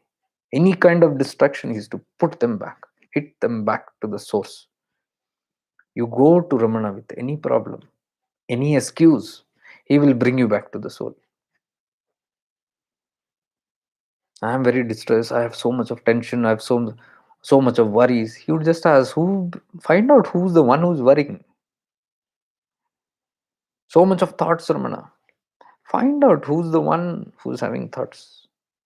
Redirecting again and again, back to the self. Know thyself. You only talked about the self. Any kind of distractions you go, he will bring you back to investigate who am I, who I am. Because his only objective was investigate, find out. He never said, I'll find out for you. He said, you find out your journey. You find out in all these heaps of your problems and emotions and feelings and thoughts and this and that, where are you hidden? When you try to find where am I in all this, real me, that is the quest of who am I? Who am I? Am I this feeling? Am I this emotion? Am I this thought? Am I this desire? Am I this name? Am I this form? Am I this body? Investigation will begin. Slowly it will concentrate it. No, no, no. I'm none of these. And who am I? I'm the self. Where is that self? The whole process is that.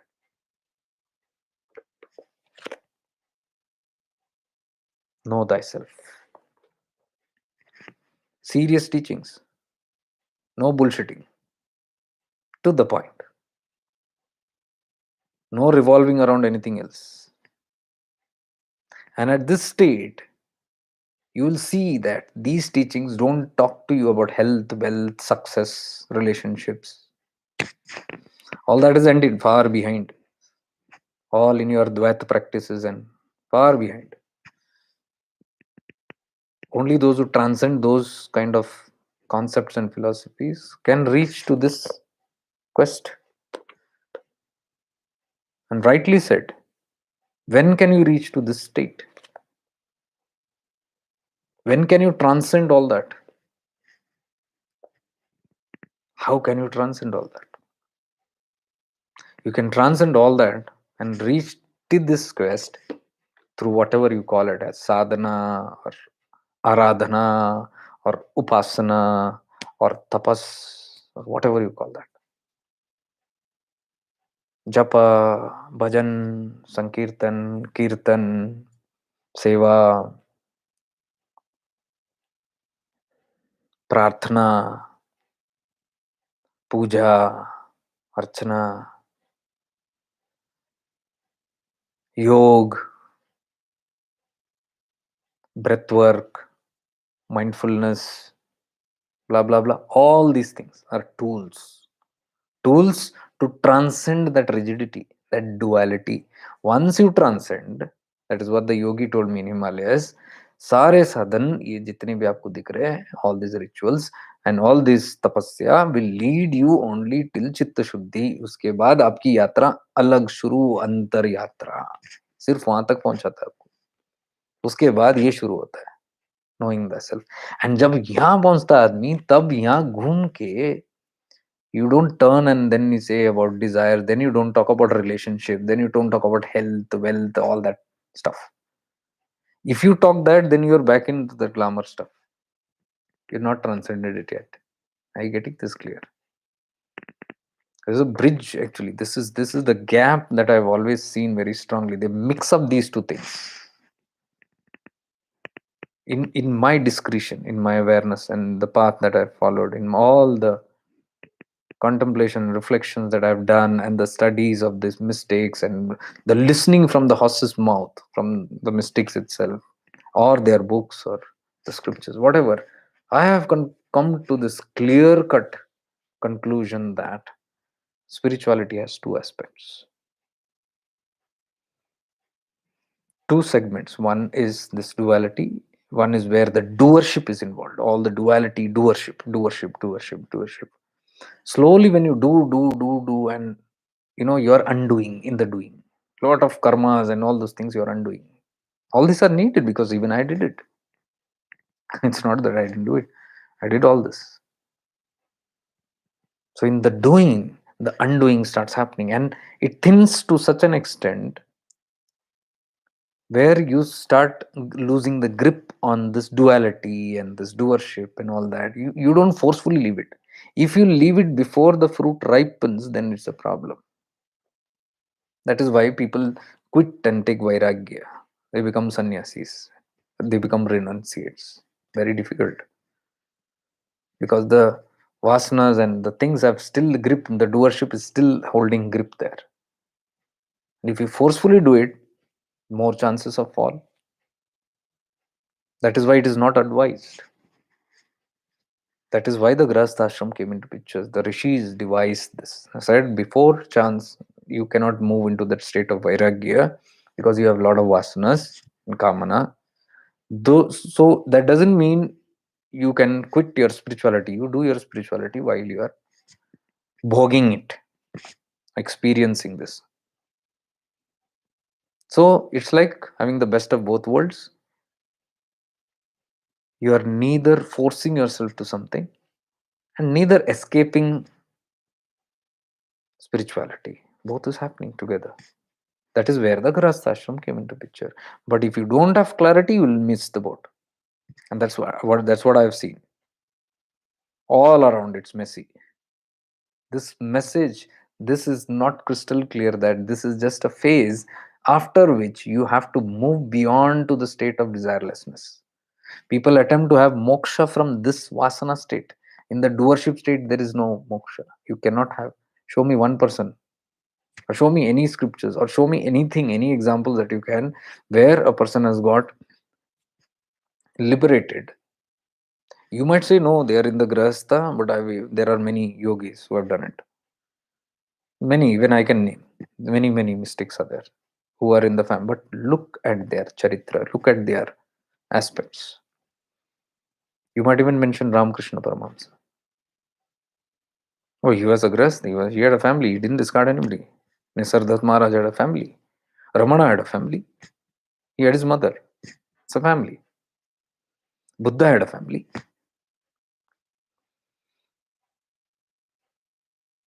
They all had families. They were in the world. They didn't ditch their family. Ditch in the sense I'll come to it. Because they actually ditched. Now that ditching is not out of force, what I'm telling you here. Oh, I have a concept, I have a philosophy that all this is not needed, desirelessness, so you got to leave everything, and I quit my family and I go. Buddha didn't live that way. There is a mistake. Ramana didn't live that way. He left his mother back and went. Raja Bhartarari did not leave his kingdom and just go that way.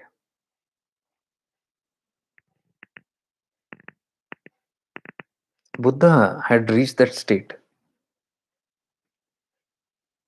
of vairagya.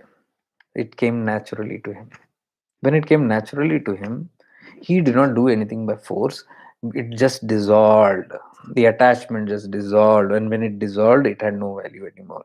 The day it did not have any value more, he could not relate anymore to his wife and child, to the kingdom and the pleasures of that. His real quest began.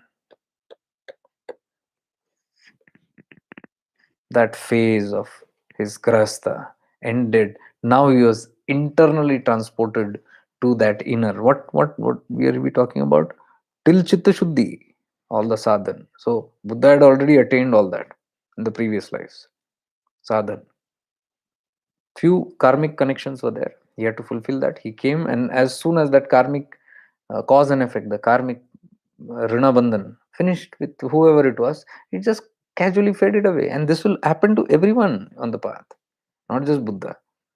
See, these questions must be very clear because they said, oh, he just ditched. He did not ditch it with his logic. It just happened to him. He couldn't relate anymore. Same happened with Ramana. They said, why? Why did you ditch your mother? How can you leave your old mother and go? He said, I don't know. I had some force that overtook me. I just walked out. 9 years. Adi Shankaracharya, he was also in the family. He had a mother. Now then that Vairagya happened. He said, Mother, I have to go. Mother said, No, I am still in moha with you, attachment. I am obsessed with you, my son. How can I leave you? And Adi Shankaracharya could not understand what she's telling because inside his connections had all dissolved. He wanted to go desperately. Again, 8, 9 years old. When she did not leave, he had to create that scene where he had to enter the water and the crocodile came and caught his leg and it was pulling inside and mother was pulling from the other side. And the crocodile seemed to take him inside. This happened in Kaladi. I had visited that place, Kerala, next to the Cochin airport. Kannu bhai must be knowing the place. Kannu में जाके आओ. कालड़ी बहुत अच्छा जगह है. वहाँ पे Ramakrishna mission एक आश्रम भी है. जाके आओ, बहुत अच्छा है. I used to go and sit there on that river, just be in awareness. Where all that scene happened, Adi Shankaracharya's. That was a leela that he played. And then he told his mother, Mother, you better give me permission to leave. If you don't, this crocodile will pull me into the waters. So the mother, again, out of attachment, only said, Okay, what can I do now? It's better that you at least be alive. And he said, Okay, okay, I give you permission. The moment she said that, the crocodile left the feet and he came and he had permission. What does this tell now? People don't talk about these examples, They always boast to me about the family things. They talk to me and try to convince. No, it is not that way. That's your philosophy, my dear. Go into the tattvas deeper. You'll understand where it is all going and ending.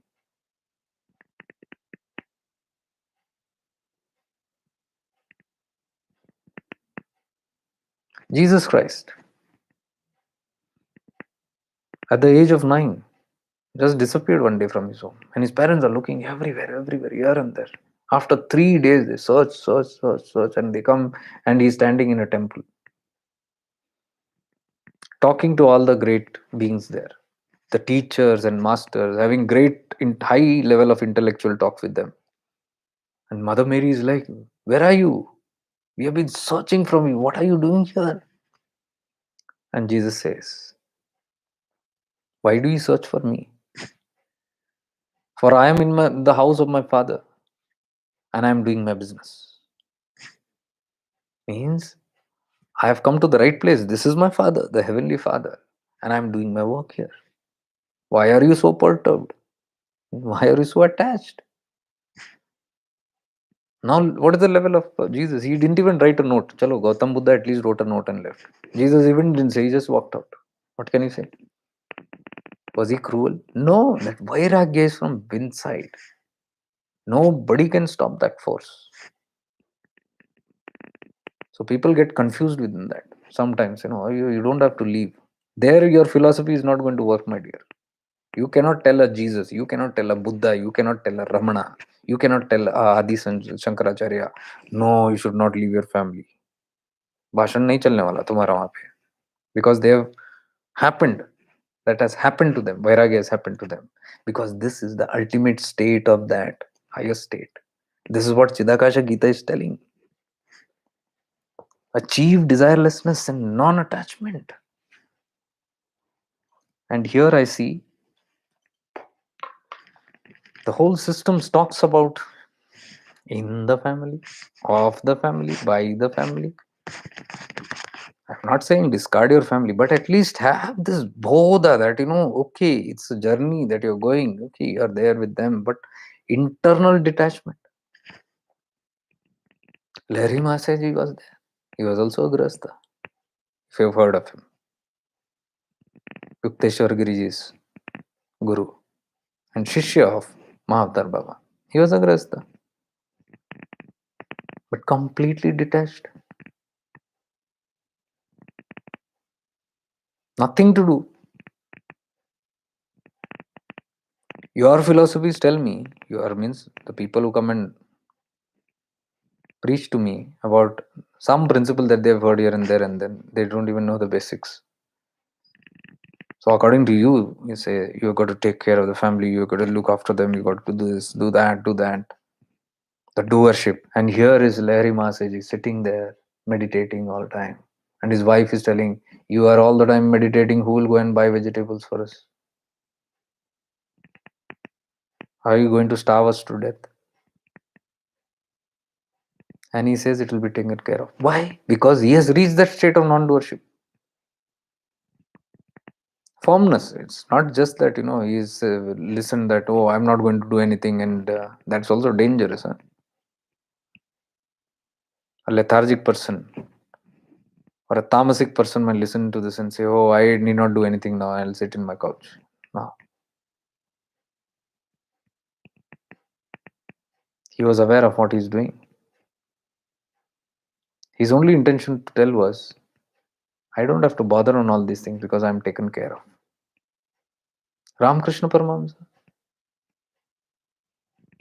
bare requirements, all met. And he said, that mother is taken care of. And what are you telling me about? You must look after your family and have your bhoga and desires and all that, and you can have your life, and you can call that 100% spiritual world and 100% worldly. No, my dear. Yesterday I met a friend. So he was giving me some talk on how you have to live everything worldly, and this you do your spiritual practices and then you use that in the worldly. I said, okay, but tell me, is that 100%? Forget everything else. Is your spiritual life 100%? My master said that you have to live 100% spiritual and 100% worldly. But those who have not understood it properly will exploit the situation and blame and put the name or take the excuse of Guru's teaching, and they will be in the bhoga world all the time. And they don't even have measurement. If you ask them very clearly, sit down here, settle down, settle down, settle down, settle down.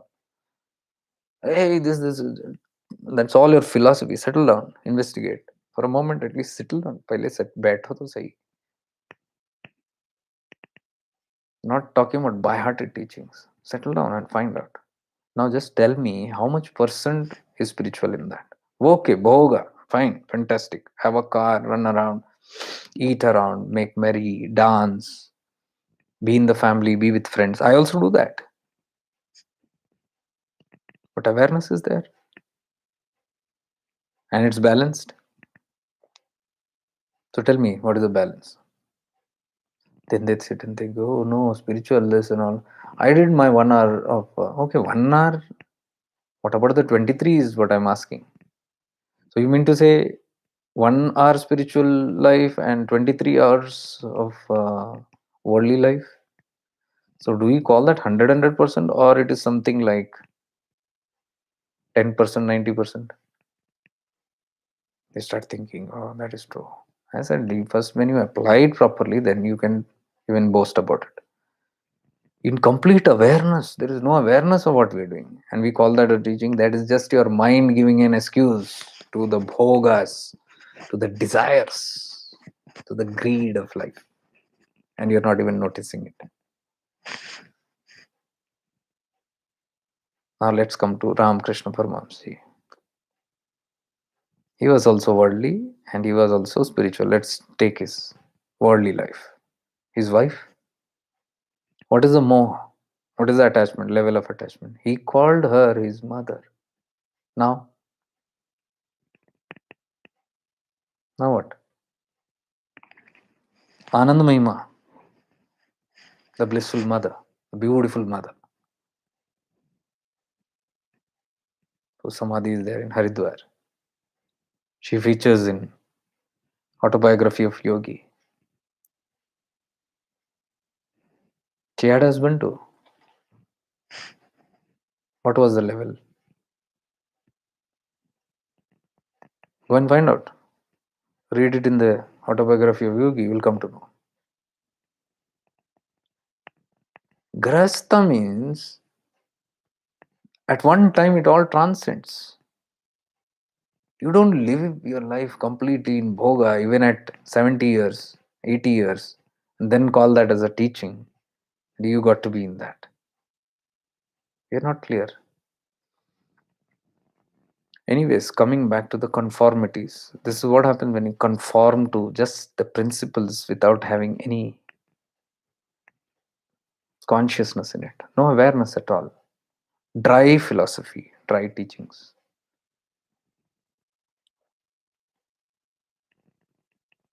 That is when somebody does not conform to these things. And I put my foot down. No, I refuse. I refuse to agree to this because my awareness shows me something else. Explain this to me. I refuse to do this just because you're telling me no, it doesn't work out for me. Then you are a stranger to us. Out. You're not part of the herd. Herd, no questions asked. We just do. Array, that also you find out, investigate, and see. What does it mean by surrender? What does it mean by doing something as per the commands? Complete surrender. What is that complete surrender? Find out. You'll come to know what is surrender. What you are talking is blind following. I blindly follow. What you are following actually, it's not the teaching, it's the vasanas hidden in that teachings. And your mind is happy that you're able to do what you want to do and still think you are spiritual. That's the catch. So anyone who refuses to agree to this are called as outcast. You're not somebody amongst us, because amongst us we are all following only one pattern. We live in ignorance. We live without awareness. We just go by the standards, whatever is dictated. Why? Because that's what I've done from my childhood. Religion has taught me this way. Society has taught me this way. My family has taught me such way. Traditions and cultures, remember? It is हमारे परंपरा में, हमारे tradition में. Why do you do what you do? I don't know. It's in our tradition. Just follow it. Don't ask questions. Yesterday only I was telling. Children go and ask. Why should I do puja? Hey, no question asked. Early morning they get up and stand in front of the photo of God. Now what will happen? Don't ask questions. Just do it. जल चढ़ाया आज सूर्य भगवान को. Did you offer water and salutation to the sun god? Why should I do that? Don't ask questions. Just do it. But what happens? I'll do it. No problem. I'll do it. I'll obey you. I'll obey the tradition. But tell me what happens when you do that. No questions asked. But why? Because I also don't know. My father did it. My mother did it. Their parents did it. Everybody did it. So you also do it. This is what I'm calling blindly. No clarity. So when somebody does not conform to these, they become outcasts. And that is what this book, the sannyasi, is talking about. That is why it inspired me for these night sessions. This person who's traveling in the train, yesterday as I explained it, there is also a Christian priest, and there are other people also of different faiths, and they are all watching this person, sannyasi, and asking him questions. And he is giving perfect answers that do not conform to any standards, not even the religion that people are expecting him to be. Because normally when you see a sannyasi or a yogi or a monk, you assume them to be of a certain religion. They belong to this religion because of the color of their dress. and then you identify with the religion and then think this person is that way. Yes, most of the monks are in that phase. That is why I said the one who has gone beyond that I have not found. Very few. I've seen them just on the hand.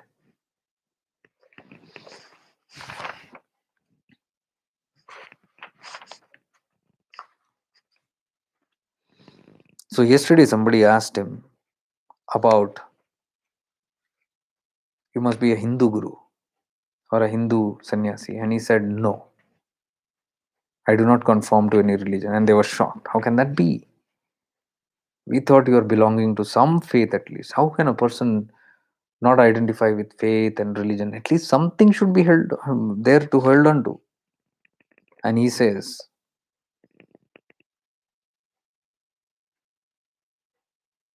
yeah, somebody is asking me, excuse me, sir, if one is a sannyasi, he naturally has to belong to some or the other cult or organization of the Hindu religion.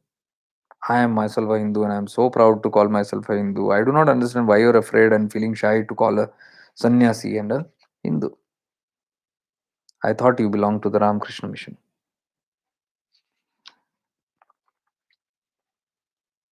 Even the pride of religion, small catches. I belong to this, you belong to this. What is the shine saying? We should be proud to say this. Proud, this pride, see this word. We are proud to be called of this nation. We are proud to be called of this religion. That pride is there. That is the aham that is working so sukshma. Only an awakened being can catch this. Few can catch it. I am telling you, अच्छे से अच्छे फंस जाते इसमें. Even at higher rungs I've seen, they're stuck in that. Few who are gone beyond it. Few. This sannyasi is that one of them.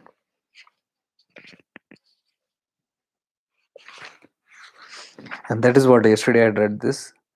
The sannyasi told them, my name is Ram. And the people who know me call me Swami. I am putting on the saffron colored dress because I find it convenient and inexpensive. Simple. By birth, I am a Hindu. I am birth. My body belongs to that religion, not me. By birth, I am a Hindu, and I am conversant with the Hindu scriptures and philosophy. But I have studied Christianity, Buddhism, Quran, and other religions prevalent in the world. I have traveled extensively in America, Europe, China, Japan, and Eastern countries. I have traveled all over the Himalayas a number of times. I am a globetrotter, and I think this much information would suffice my introduction. देखो इनका introduction कितना simple है. Who am I? He's speaking. Who am I? People asked, who are you? And he said, who am I? He explained by telling whom I am not. I am none of these which you have cultured in your mind. That is what I am. That is what he's trying to say.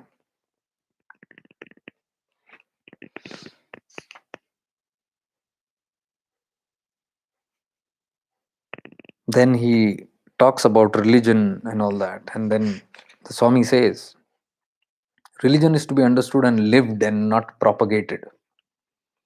Now, anywhere I've been taking this pen and marking, wherever religion comes, I'm adding spirituality to it. Because this book was written in the 80s, somewhere in 83. The author has written this. So those days only religion was there. The spiritual concepts had not yet come up. Spiritual concept just came in 2 decades ago. But now the spirituality also can be termed under this only. So I'm adding everywhere because I believe, I have some sort of faith conviction that if this author would have been in today's days, he would have written religion and spirituality also, because both have become corrupt. So I'm adding wherever religion he says, I've just added and spirituality. So now I'm reading it in that manner. Religion and spirituality is to be understood and lived and not propagated. It is for the benefit of the entire humanity and should not be a monopoly of a group or a sect. It is not meant for the fortunate few. If any religion and spirituality creates class or color distinction, barriers between man and man, upholds superiority of one section class over the other, suffers color prejudice, tolerates domination of one race, country, or nation over the other, because of religion or faith or spirituality, then know for certain that is not religion or spirituality. Religion or spirituality can never be inherited like a property or a title.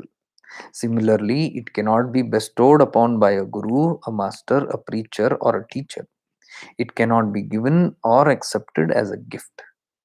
It is an internal evolution which completely liberalizes and frees the mind. Same what you're talking today on Chitakasha Gita. Religion and spirituality, in fact, is an expression of freed and liberated mind. What did I say? Mukt from all these concepts and things. That's the result. Religion and spirituality is an expression of freed and liberated mind. Excuse me, I'm not giving you a talk on religion and spirituality, but wanted to explain my earlier remarks about myself in this context. So, this is what the Swami said.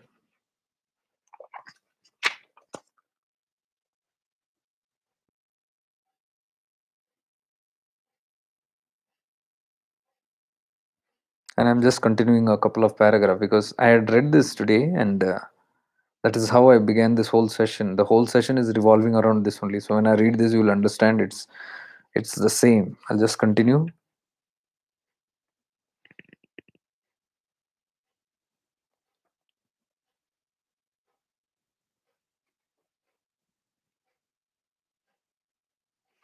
Yesterday they had broken up for the dinner, and so I'm just finishing off wherever they've, because a lot of things are there conversation. We don't want to go into it. I'm only taking the important aspects so that this book can be a concise information.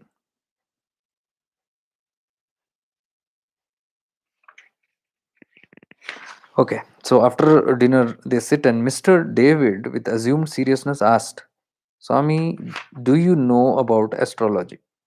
Swami started laughing, and he said that he knew something more and better than that.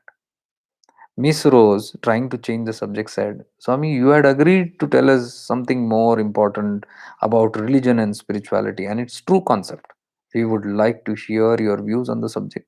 It is getting late, and I request you to start now. Swamiji looked at all of us, and when we supported her suggestion and said, if you are all in the mood to listen, I will try to give you a brief outline of the subject because the time is less. And then the Swamiji begins. He says, man is a progressive being and is constantly under the process of evolution. History and observation will tell you how far we have evolved, and the progress is going on still.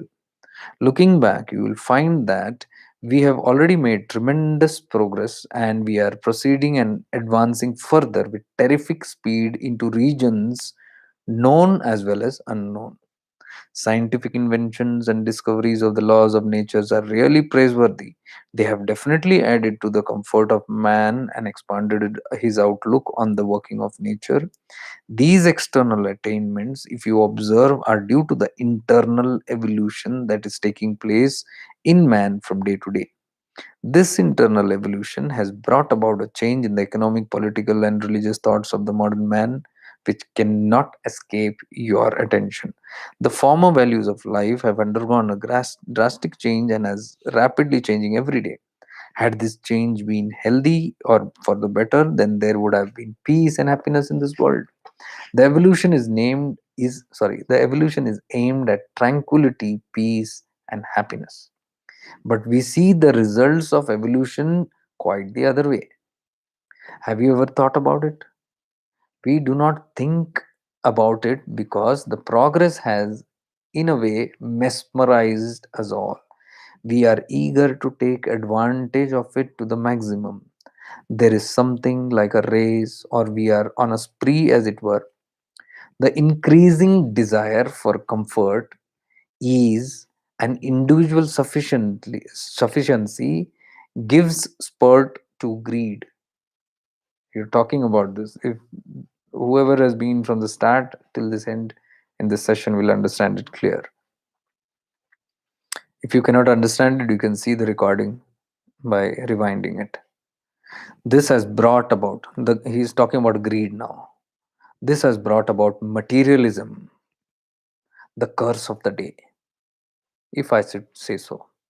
Every individual is generally guided by passions, greed, desires, jealousy, revenge, etc.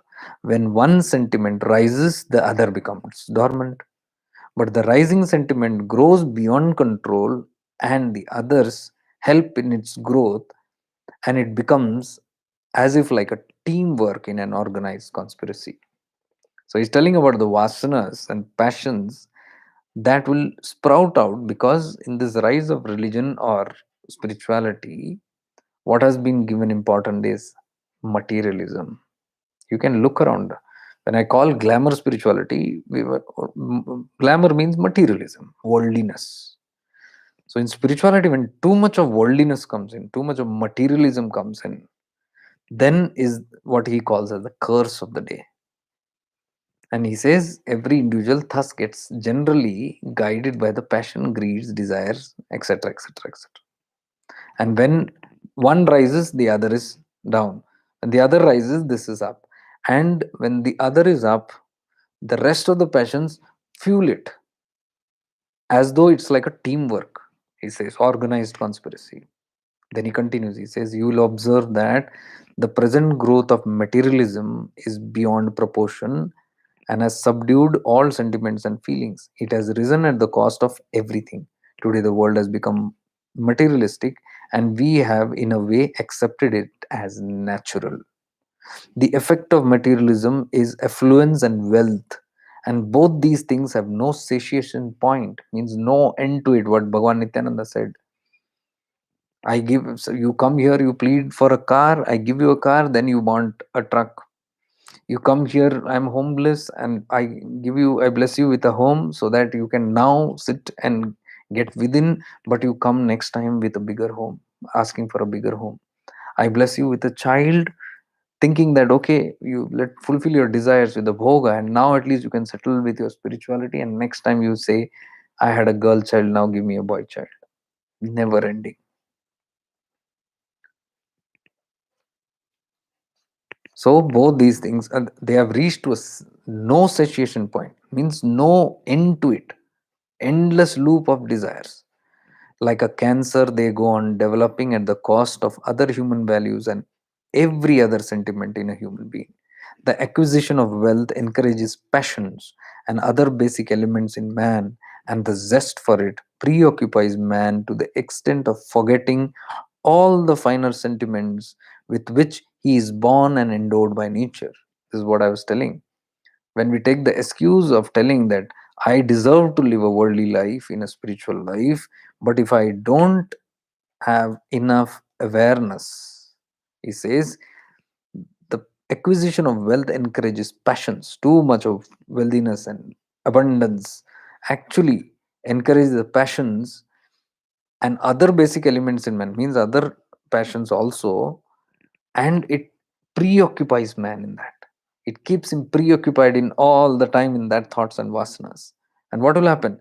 It will subdue all the other finer sentiments which is there, like even this nirvana, or moving deeper within, or communing with God, or reaching to moksha, or even growing or elevated in, or becoming free and jivan mukta. All these finer elements get subdued by these passions. That is why I said if it is equalized and if it is mixed, it works. Otherwise, it can be a curse, like what he says. 100% worldly, 100% spiritual has to be merged. It should be a 200% life at the same time. If you are spiritual, at the same time, you got to be worldly. If you are worldly, at the same time, you got to be spiritual. You should see spirituality, spiritual tattva elements while you're dealing in the world also, and vice versa. If you segregate these separately, when I'm worldly, I'm just worldly, and when I'm spiritual, I'm only spiritual, then you will see that 1 hour of practice you are nowhere, and sometimes no minutes of practice also. So most of the time, if you say we just carry the title of being this and that yogi, and we are full time in the worldly pursuits, engrossed in these passions, and just because we have this title, we say this title is our 100% spirituality. Sorry, I mean, you live it if you want, But you can't convince me with that, and I don't want that crap.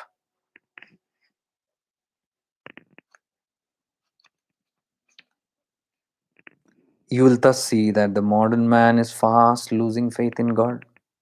The true religions and spirituality, which were the backbone of social order and peaceful existence of mankind. Today, acquisition of wealth, economic growth, political supremacy, expansion of domains, power politics have all become the order of the day. Yes, this has penetrated into spirituality also, undoubtedly. You will thus see that the evolution that initially aimed at the development of the self has been completely miscarried into a wrong direction. This is what I'm exactly telling in this whole session. The development of the self would naturally lead man to self realization and to God or to the unknown. He says, and to God or to the unknown. Unknown means which we do not know, that nothingness, whatever. If you don't believe in God, okay, the supreme or the consciousness or the nothingness, it would at least lead you there, it says, whatever you may call it, God or unknown. You will thus see that the self of the modern man is being suppressed systematically and in a way ruthlessly by the development of false consciousness and ego. The scientific inventions and the developed political and economic outlook are harming humanity instead of being conducive to it. The reason is everybody is dazed by the power of wealth and the organized military nation that holds the balance of power on earth. Power worship is not new to humanity. Power worship. People in general bow down to power,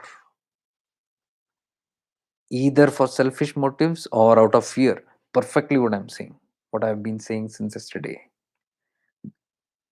Either greed or fear. These are the two factors which people can succumb, and these are the two factors which anybody can even take you in control or make you slaves. Anybody, even the governments can come under that. These two factors, and that is what he is exactly saying here. Power worship, that is called. People generally bow down to power either for selfish motives or fear. Selfish motive is greed, something for myself. So they generally cooperate with the power and try to prosper under its protection. Big illusion. But this compromise with the power, either of people, state, king, or dictator, leave no room for free mind, free thinking, and free action.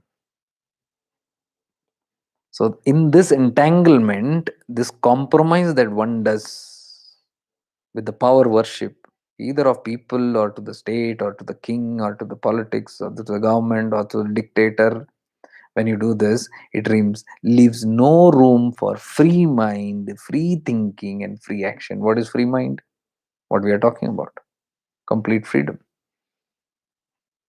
Free thinking, the freedom to think, like, and free action. All these three things are what this whole video is about. And all this, what I'm talking about, this is free thinking, liberal thinking, freedom of expression, where I'm expressing, I'm free to express what I believe in and what I trust and what I resonate with. This gets snatched away when you get or you are victims of control. So it leaves no room for free mind, free thinking, and free action, which is very essential for the progress of humanity towards peace, happiness, self realization, and transformation. When a man submits himself to brainwashing, he loses his individuality and capacity to think freely. Slowly and surely, he becomes a slave to the powers that dominate him and starts thinking in their terms and generally behaves in the way that they would like him to behave. This is what you call in cult and factions, in customs and traditions, in religions and communities and groups. And when there is somebody who dictates things, and this is how it should be, and you follow. Dictates means what? The one who dictates is called dictator. Simple as that. So that's where this term that he's using is called as brainwashing. Brainwashing means what is brainwashing? There is no introspection into it. There is no opportunity of introspection. There is no clarification of doubts. You are just asked to do it without questions. So when that is done, with whatever thing we do, with convincing, this is the conviction that you got to do it. These are the reasons why you got to do it. That is called as brainwashing. Surely and slowly, okay, he becomes slave to the powers that dominate him, and they generally start behaving in a way that they would like. This is called puppet, robotic. You get very robotically controlled by the systems. Then you have no hearsay. You have no your say. It is just following. You will find that the entire mold for sorry you will find that the entire mold of his life undergoes the change desired by the dominating powers. When a couple, you see, this is important. What happened to religions? When a couple of generations remain under the same organization or power, or even under the influence of a particular sentiment, thought, or feeling, the entire psychology of the people undergo a change, and a sort of slavish mentality takes the place of free thinking and independent action. This is very clear. When a person thinks deeply, he understands the internal evolution. When once the purpose of internal evolution is understood, the inner journey I'm talking about, he helps it by various ways. His progress is not smooth. Once you realize and have this awakening, and once you have this bold convictions and this dare and courage to walk the inner path with your inner light, it says his progress is not smooth but stumbling. So he's saying the stumble will happen. Progress is not so easy, because why? The whole world is conformed to so many things. So there will be challenges. His progress, and I had this, I have been through all this. His progress is not smooth but stumbling. Gradually, he progresses towards the understanding of the self, and at times realizes it also. In rare cases, even total transformation has taken place. In rare cases, he says, even total transformation has taken place, and such persons have experienced the reality, the unknown, or God, whatever you call it. They were called as madmen, rebels, and anti-religious men. Exactly what we are discussing today. It has come to that only. That is why, my heart and soul went with this book, because when I speak, it might be crazy, it might be a rebel, somebody, or crazy, or he has some invested agenda, or he has some personal vengeance or agenda or something cooking up, or he belongs to another religion, so he's trying some propaganda, trying to, nothing of that sort, dear one. This is just a liberal free thinking of an awakened soul. So that's very difficult to convey, but when I got this book, I said Aadhaar hai. Now when the whole concept can be very clear, and I am convinced, I was already convinced, but this I said this can help me, you know convey that what I am talking is not just hearsay, or just that comes randomly to my mind. This has been the thought of totally beings who are completely liberated, like this Swami. I don't know who's this Swami, because the author has not named him. He only, whole book keeps mentioning as Swami. By the way, this book, very interesting. This person, GK Pradhan, he had written one book, only one book, towards the silver crest of the Himalayas. He had written this book, and after that he expired. After a couple of years he expired. I think he expired somewhere, I don't know, born in 1902. Oh, passed away at the age of 61. 1963 he passed away. So he was able to write only one book, and he was from Madhya Pradesh.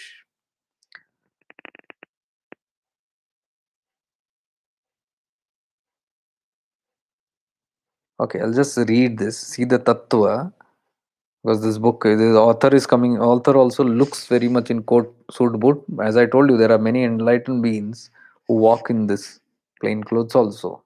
So I can vouch he's one of them.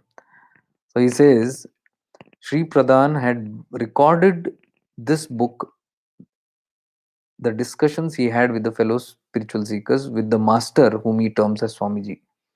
So in the train, whatever is going, he has written down all the conversations, and he's talking about one enlightened being as some Swamiji. The discussions proved of great benefit to him and his fellow seekers in self-realization. It proved a great benefit to his own self-realization and the self-realization of his fellow seekers, the book says. The central point in Swamiji's teachings, according to Sri Pradhan, is that there is no becoming, but there is only being. Everyone has to find the path for himself, and no one can, neither a guru, nor the Holy Scriptures, nor any teachings, can help one in attaining enlightenment.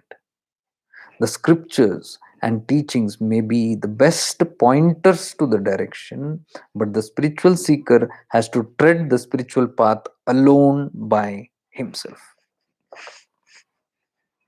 This is his ideology, and so much with the Ramana Tattva again and the other great scriptures. So what happened was, he was writing, he was compiling, he had this encounter with in the train, and he compiled this whole thing. He was in the writing process, but unfortunately he passed away, and nobody knew. See, he passed away in 1963.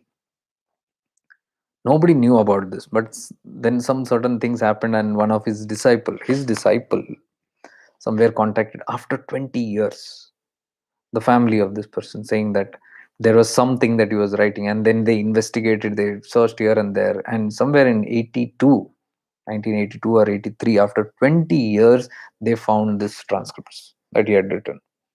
So now they got together and they said, we must publish this because it's a very genuine thing, and that's how this book came into being. Very interesting. And see the whole thing, so much of depth in this. And this book had to, I don't know if I would have ever found it on Amazon or anything. I don't think it's available, so I don't know if you can check out, if you can. But this had to come to me from the samadhi of Shankar Maharaj in Pune. So I feel blessed, I took that as his prasad of Shankar Maharaj only. He was one of that Avdut, no speaking, liberated completely, hardly spoke, few.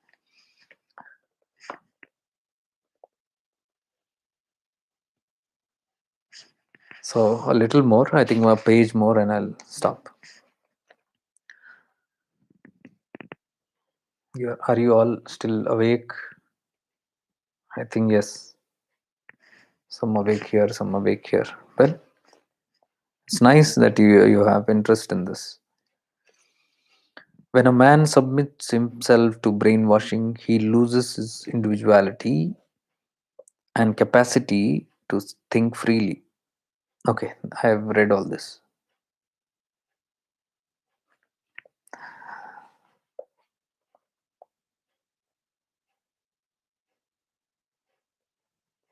Okay, his progress is not smooth but stumbling. This is what we are reading.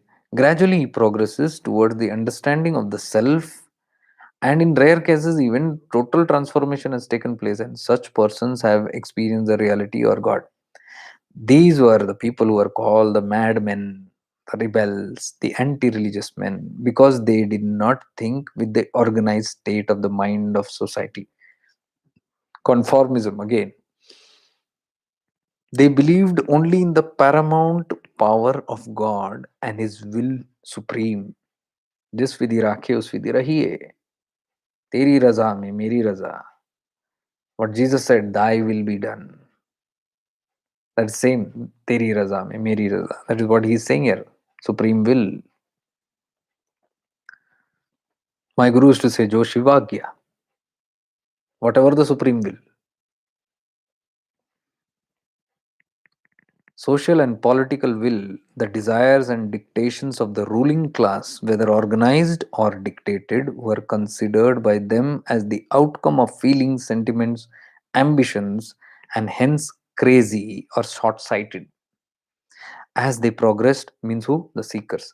As they progressed on these lines, they experienced and were convinced what was good for humanity to evolve on the right lines in order to experience the ultimate. Here he is talking about seekers who got enlightened later, their journey. They gave expression to their experience and told openly what was good for them. These rebels had to suffer for their exposure of the ruling class society. They had to suffer for the exposure of the ruling class society, social setup, and their challenge to the existing power. They never cared for the consequences because of their convictions. They had no desire for wealth or power or social or political standing. They knew the truth of life and had no love for flesh either. Some of these great men were even murdered and put to death. So he is referring to people like Jesus because there is a priest also sitting next to the sannyasi. So sannyasi is giving an example of Jesus, but not taking the name directly. But that's what he says. Some of these great men were murdered. Their only crime was that they rebelled against society, social order, and political organization. They never flinched from suffering or even death. Their message was love for entire humanity, and they preached the truth at any cost. They showed the people the way in which they themselves advanced towards the realization of the self. They told the people to get rid of greed, passion, desires, and jealousy.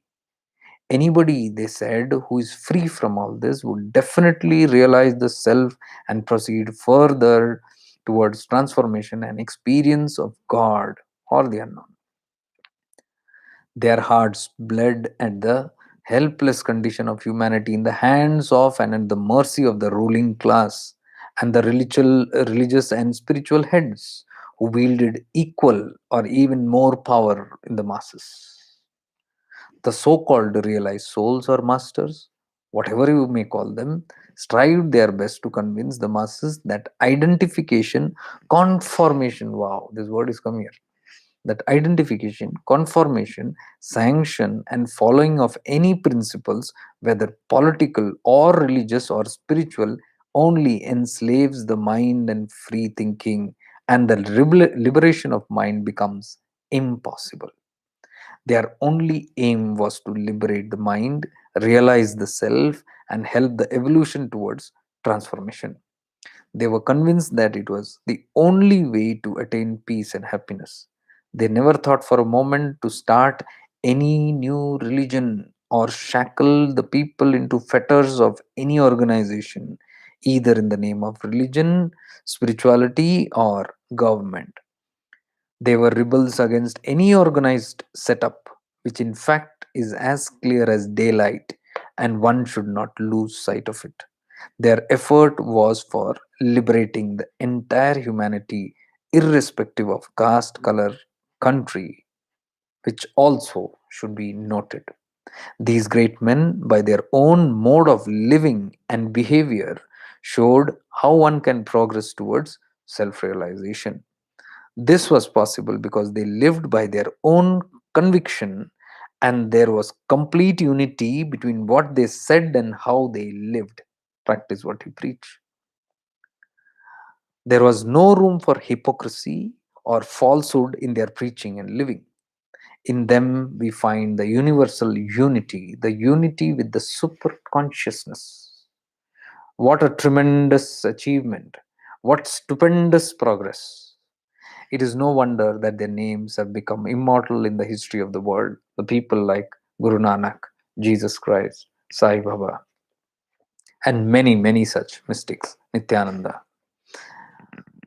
The people who heard them were convinced of the greatness of this man, no doubt. They felt that what they said was the truth and good for them. People were dazed by the sacrifice and the eternal and inexhaustible love of these great men. But the religious and the government and the spiritual heads concerned with power, who were concerned with power, were against the rebels, and so they were persecuted and harassed. People who admired them were afraid of consequences if they favored them or if it was known that they believed in them. I'll repeat this last line. People who admired them were afraid of the consequences if they favored them or if they were known in public that they were believing in them. So I think, and it goes on, it just goes on and on.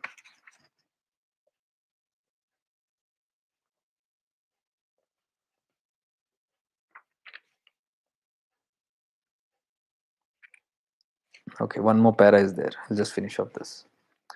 Years later, their greatness was realized by a large population. What did I say? While they were there, nobody cared for it. Few people, just a few people were there, handful people, bunch of people, 20, 30, 50 people around them those days. Even when Ramana was there, not even 100 people were there. Hardly, I think 30, 40 people were all the time around him.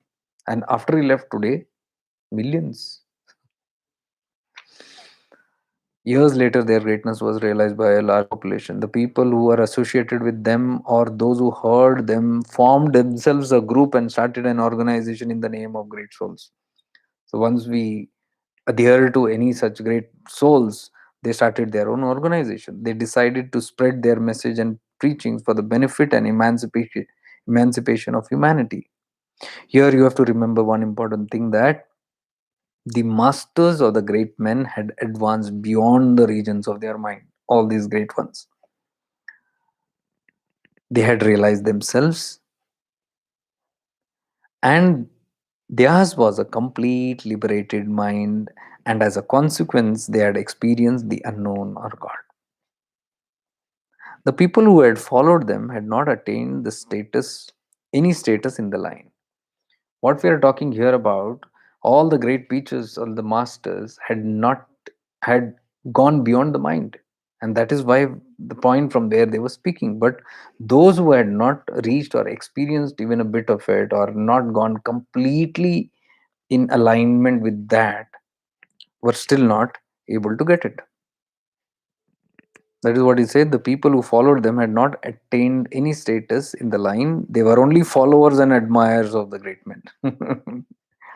Their activities, therefore, were the projections and the working of their mind. They had attained no clarity, which is the most essential factor in the evolution and transformation of a man on his way towards realization. That's what I'm saying. We know all these tattvas by heart. Book we can read the Chidakasha Gita and find out, but what is the actual, what does it, where the essence comes from, what was the actual meaning from which it was spoken, where is the direction in that lying. In today's session, I explained multiple examples in this, how we take one teaching and then we say it is this, but it's not that. The followers therefore overlooked the fact that the great ones were against any organization or any set pattern of life, and hence they rebelled against them. Further mischief was done by those who did not join in the organization and were then reacted at as heathens, irreligious, or sinners. So, who didn't become part of these organizations were considered to be sinners or rebellions. Sinners, dosh lag gaya. This is most popular in Christianity. What happened? You know, he's referring more towards that also. Organizations who just followed the tattva of Jesus Christ but couldn't align with what he's exactly talking about. And even anybody who did not fall in that bracket were considered sinners. Even I was considered a sinner when I refused to go by the standards set by in that religion. I had no issues with Jesus. I still have no issue. I love him beyond compare. But I won't go to the organizations which have made something out of something, because I know the tattva what it is. Same is with my guru. I love him beyond anything.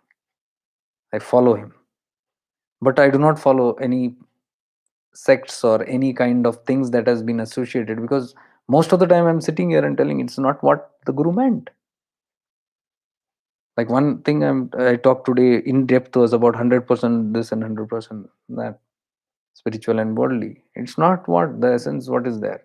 So people might corrupt that idea and come and tell me this is how it is. I can't take it, because I'm adhered with that alignment of what that being gave the message. All these great masters give it from a certain level of consciousness. So until we rise to that consciousness, it's very difficult to catch that. You read the Chitakasha, it's not possible by reading. You have to elevate your consciousness to understand what they're trying to say. That is how we interpret all the great uh, Shastras. When I talk about Ashtavakra Gita, you have to be in that being to understand what it is about. You cannot understand Ashtavakra Gita or Tripura Rahasya. Try to understand. You cannot with your logic mind. Try how much ever you read it. You have to be elevated to that state of consciousness to get it, because then you'll relate with, you'll be in alignment. So what are we trying to read here? We are not trying to read a book or spiritual stuff or any scripture. We are trying to read the person who was in that state of consciousness. So then we get aligned and we understand what that person is trying to say, because we are connected to the person, that tattva. They are our teachers. Like my guru is my teacher. I align with that tattva that he's talking. Bhagavan Nityananda is my teacher. I align with the tattva that they are talking about. I will not listen to interpretations of what people have to say. I can listen to it, but again, my viveka and discrimination will tell me whether that interpretation is aligning with that. If it is aligning, I say wow. If it is not aligning, I say pranams. Whoever it is, however great the personality or the nature of the organization may be. This is what the whole book is actually talking here about.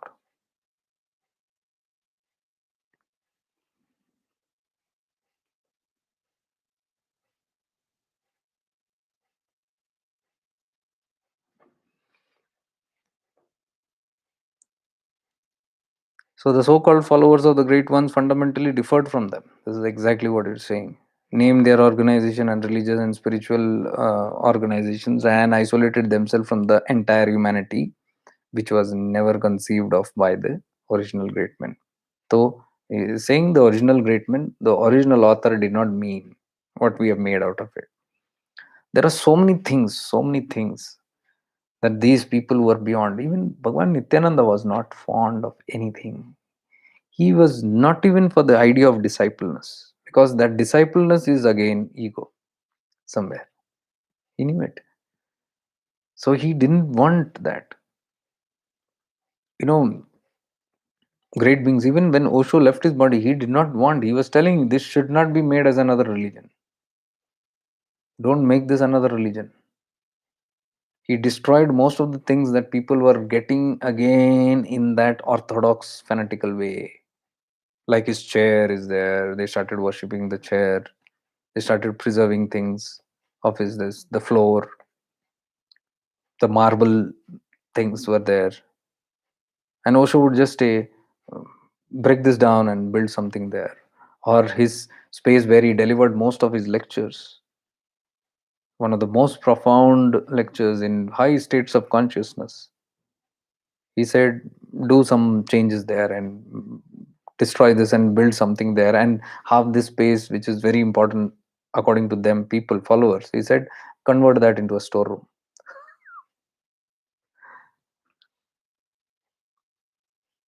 His chair was there where he used to sit, and very obviously the materials that they use are going to be of high consciousness. But then he said, last moment, put one chair there. Somebody had gifted into a chair. He said, put that chair there, replace. He never sat on it, but he said, use, put it there.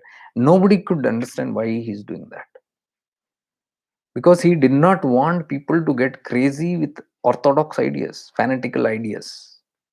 And he was constantly telling people, don't form a religion after me, because he knew he was leaving. And just 2 days back was his death anniversary, Samadhi day, 19th of Jan. That was yesterday. Yes, yesterday. He didn't want it, but still it happened. How much ever they try, because the idea is to liberate you. See the catch. And the ego minds will bond itself immediately. It will not strive to liberate, because that is the tattva. If you don't catch that tattva, there's a big catch. Now, Bhagavan Nityananda never called anybody his Shishya, because he knew something will, this or that will happen. Forget that. He did not like an ashram. He did not want to create an ashram. He never propagated an ashram. He never wanted anybody who's connected to him to have an ashram. Can you believe this? Why? Conformity. Again, you will get attached. Even the name of ashram. Bhagavan Nityananda, I'm telling you, do your reference and you'll see. Amma, Tulsi Amma, who wrote the Chitakasha Gita in Mangalore here. Her house is still there. I visited a couple of times. You can go there. In Mangalore, where the Chitakasha Gita was spoken. And she noted down everything. Now, she was a close disciple of Bhagavan. Undoubtedly, she had a lot of blessings from Bhagavan also. At the same time, when she went to ask Bhagavan, I want to create an ashram, Bhagavan said no. Then she pestered again. Let the ashram be. Whatever. Now the reasons follow. For this cause, that cause, betterment, and blah blah blah blah. Upadesha Saram, this is. Where the rishis and rishi patnis are giving excuse that, this we are doing it for the world. It is something for the world only, for higher good. And Lord Shiva is telling them no. It will still keep you bonded because you are getting attached to that. And once you establish a link with it, cause and effect, you have to come and you get entangled in it. Similar, same, Bhagavan Nityananda told Tulsi Amma. No. But then again, for some benefits, okay, this Bhagavan told ashram is like an itch. Khujli. He said, Khujli ho. दिन भर खुजाते रहोगे, because you are now going to get entangled in a lot of things there, and it will keep you itching all the time. This is what I heard from the mystics of Bhagavan Nityananda's lineage. And I even saw a post. There is a group in Facebook on Tulsi Amma. Tulsi Amma, you type, you might get that book. In that also, this post had come. That Bhagavan had told, this is an itch, don't go for it. You'll only end up being busy scratching, itching over it. It will not allow you to be still and achieve the final goal. But she insisted, and then finally Bhagavan said, okay, fine. And Bhagavan blessed. Okay. He said, call that Ananda Ashram. That is how the ashram's name in Mangalore came up to be called as Ananda Ashram.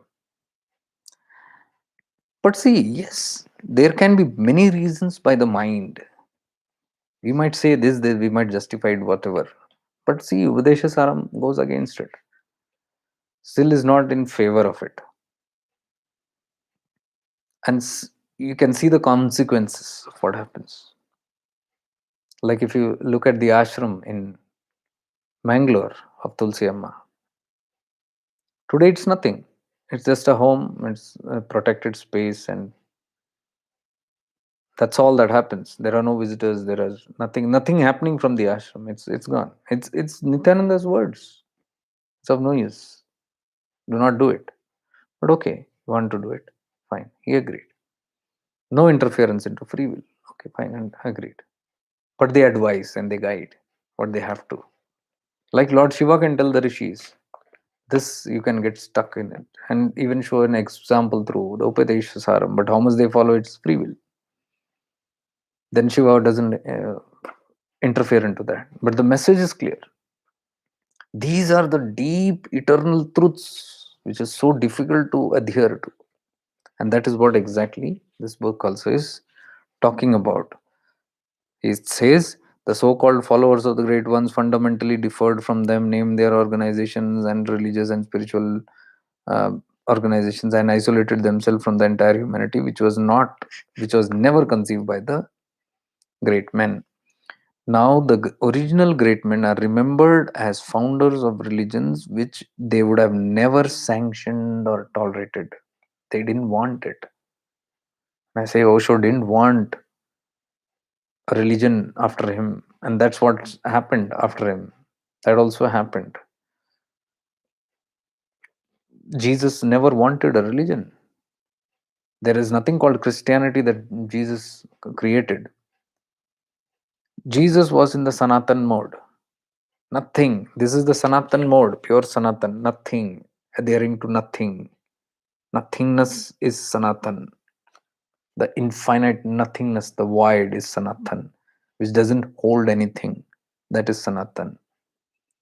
So all the great beings who came and preached, like Nityananda or Nisardat Maharaj or Ramana or Jesus Christ, they were all from the Sanatan mode. They had no religions, no agendas. Followers created it. So that's what he says. Now the original great men are remembered as founders of religions. These are not the founders, which they would have never sanctioned or tolerated. See, they would have never sanctioned. This is what Nityananda did not sanction an ashram to Tulsi Amma. They, in their living present, they wouldn't have. Years after the religions prospered and the religious and spiritual organizations became powerful and dominating, which as you will see was definitely against the principles and teachings of the great men. See, what more can be explained here? The idea of domination, power, and wealth are the projection of the mind, which had reduced humanity to helpless, miserable conditions against which the great men rebelled. So, what they rebelled, that only came into existence. Precisely the same conditions returned, and the desire for power, wealth, domination increased ironically in the religious and spiritual sects. This resulted in enmity, jealousy, and religious and spiritual wars, as well as persecution of the masses, particularly those who differed from them. I was harassed when I did not conform to religion, a certain religion. I was harassed, and I am harassed when I am not adhering to any religious or even spiritual standards. Anything.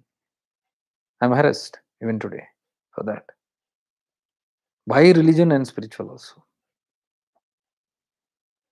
So this gives me faith in something, and this gives me hope. Okay, there is okay. I'm not new in this. This has happened before also. This is just history in repetition. You will observe that the effort made by the great souls were completely washed away and chaos prevailed.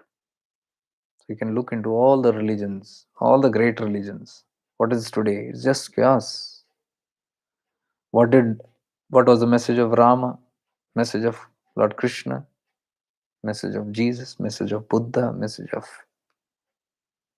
Mahavira? Message of Guru Nanak? And just look at the condition today, what it is. There is chaos. There cannot be chaos if you are aligned with the tattva of what they actually said. Only when you deviate from the original truth of the original masters, chaos comes. Chaos happens. It still continues, and the world at large is losing the standards or value of life day by day and is deteriorating morally. The great men laid great stress on moral standards of life because they fully knew that the life led by the senses and the mind would definitely hamper the evolution of a being. To be constantly aware, word has come here. To be constantly aware and to guard against the prompting of the senses is absolutely necessary because they have the idea and ambition of becoming that which is false. Saying be guarded, be aware of your mind that can actually take on an idea and take on an ambition of becoming something which is false. While being is the truth, becoming is false. It says while being is truth, becoming is false. Becoming is an ambition, which we are saying as doership. Becoming is ambition, the projection of the mind and senses. Have you ever observed to what extent what we call as religion or spirituality has deteriorated? Instead of giving the message of simplicity of life and to adopt it for the benefit of evolution, we try mass conversions and feel ourselves satisfied with numerical strength of the followers. So now religion to religion are going about converting and attrition rates and all that going on. So that increase in followers. Same is happening in spirituality also. I see this very often. Somebody is trying to impress on the other one and trying to pull on followers from there to here. Somebody is in the constant fear of losing followers because somebody has said something or done something. That thing is happening here also in spirituality also. It's all the number game that is happening. Followers, the more number of followers is the heightened. Today's message I had put morning only, that any organization, any religion, anything that you take is not known by the number of followers, but it is known as the quality beings that it produced. Liberated mean how many of it was actually liberated, because then that's the tattva. Whatever is the tattva, that will happen in the masses. So if the tattva is liberation, there will be many liberated beings. That is the product of that religion or organization. Are we really concerned with the numbers? Is a problem that divines. Okay. Are we really concerned with numbers? Is a problem that deserves attention. Is it the quality or quantity that counts? Look here, I just said the word quality. We attract followers by display of wealth, building, congregations, rituals, ceremony, honor, and power. Is it correct? How many millions the great Christ or the Buddha had? How many followers did they have at that time? Have you ever thought about it? I told you around 5,000 people just gathered for that, but his followers were only 12, 13 of them. Jesus Christ. And Buddha's had only 10 disciples whom he conversed with. Similarly, all the others, Ramana had 40, 50 people all the time around him. Shirdi Sai Baba had not more than even 100, 50, 60 of them at all times. Nisargadatta Maharaj, if you see at that time, had just a couple of visitors, 40, 50 of them. So that is what is, how many millions did the Christ or Buddhas have?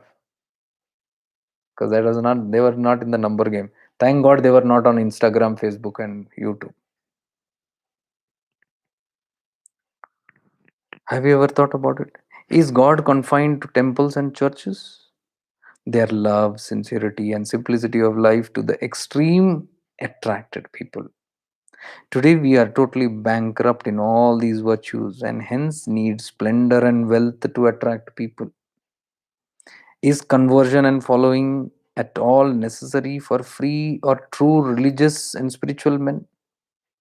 Is love capable of attraction and conversion? And even if it does not attract, does a man who is full of love care for it? Know for certain that love is not a bargain or commodity sold for consideration, no idea of exploitation or gratification either. It is not personal, it is universal. It is universal and it is whole. You give importance to books, rituals, and ceremony and call it a religion or spiritual. And as a result of thousands of years of propaganda and religious and spiritual progress, we see the followers of Hinduism, Christianity, Buddhism, etc., etc., flying at the throats of each other without mercy, without a trace of love, mainly for power, supremacy, economic development, wealth, etc. So today, each are to the extent of holding each other's necks and fighting for the power and supremacy and development, for wealth and pomp and glory and all that stuff.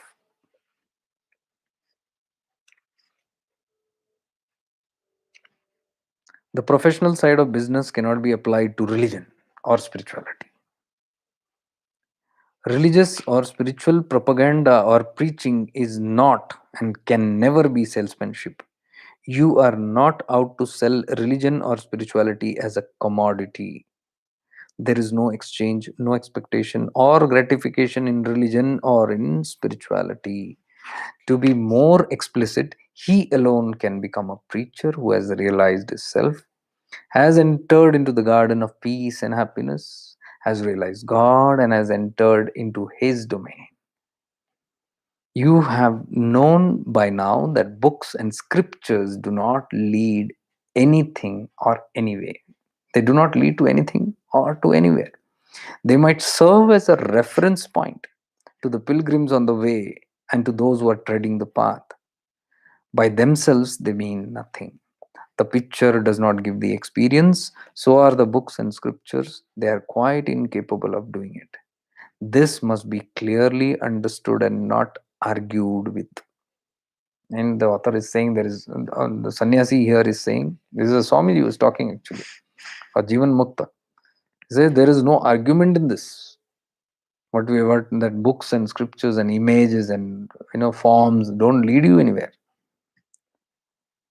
What is essential is an experience. That is what we are talking here about, experiential knowledge. In our system also we are told, until you can make someone experience something what you're talking about, don't talk about it. Simple. It What is essential is an experience, and that which gives experience must be preached. It can be done only by those who have an experience. They are the only people capable of preaching and teaching. The organization and propaganda are the concepts of the mind, and religion, you have to rise beyond the mind. In religion and spirituality, you have to rise beyond the mind and all its concepts. So I think this goes on still, but I'll continue it tomorrow.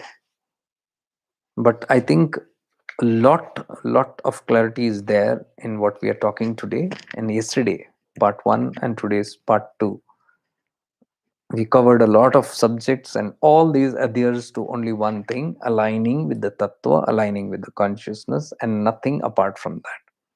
Apart from that, everything sab adambar hai. It has no meaning, it is senseless, it is dry. Preachings and teachings which are not aligned with the eternal truth is dry.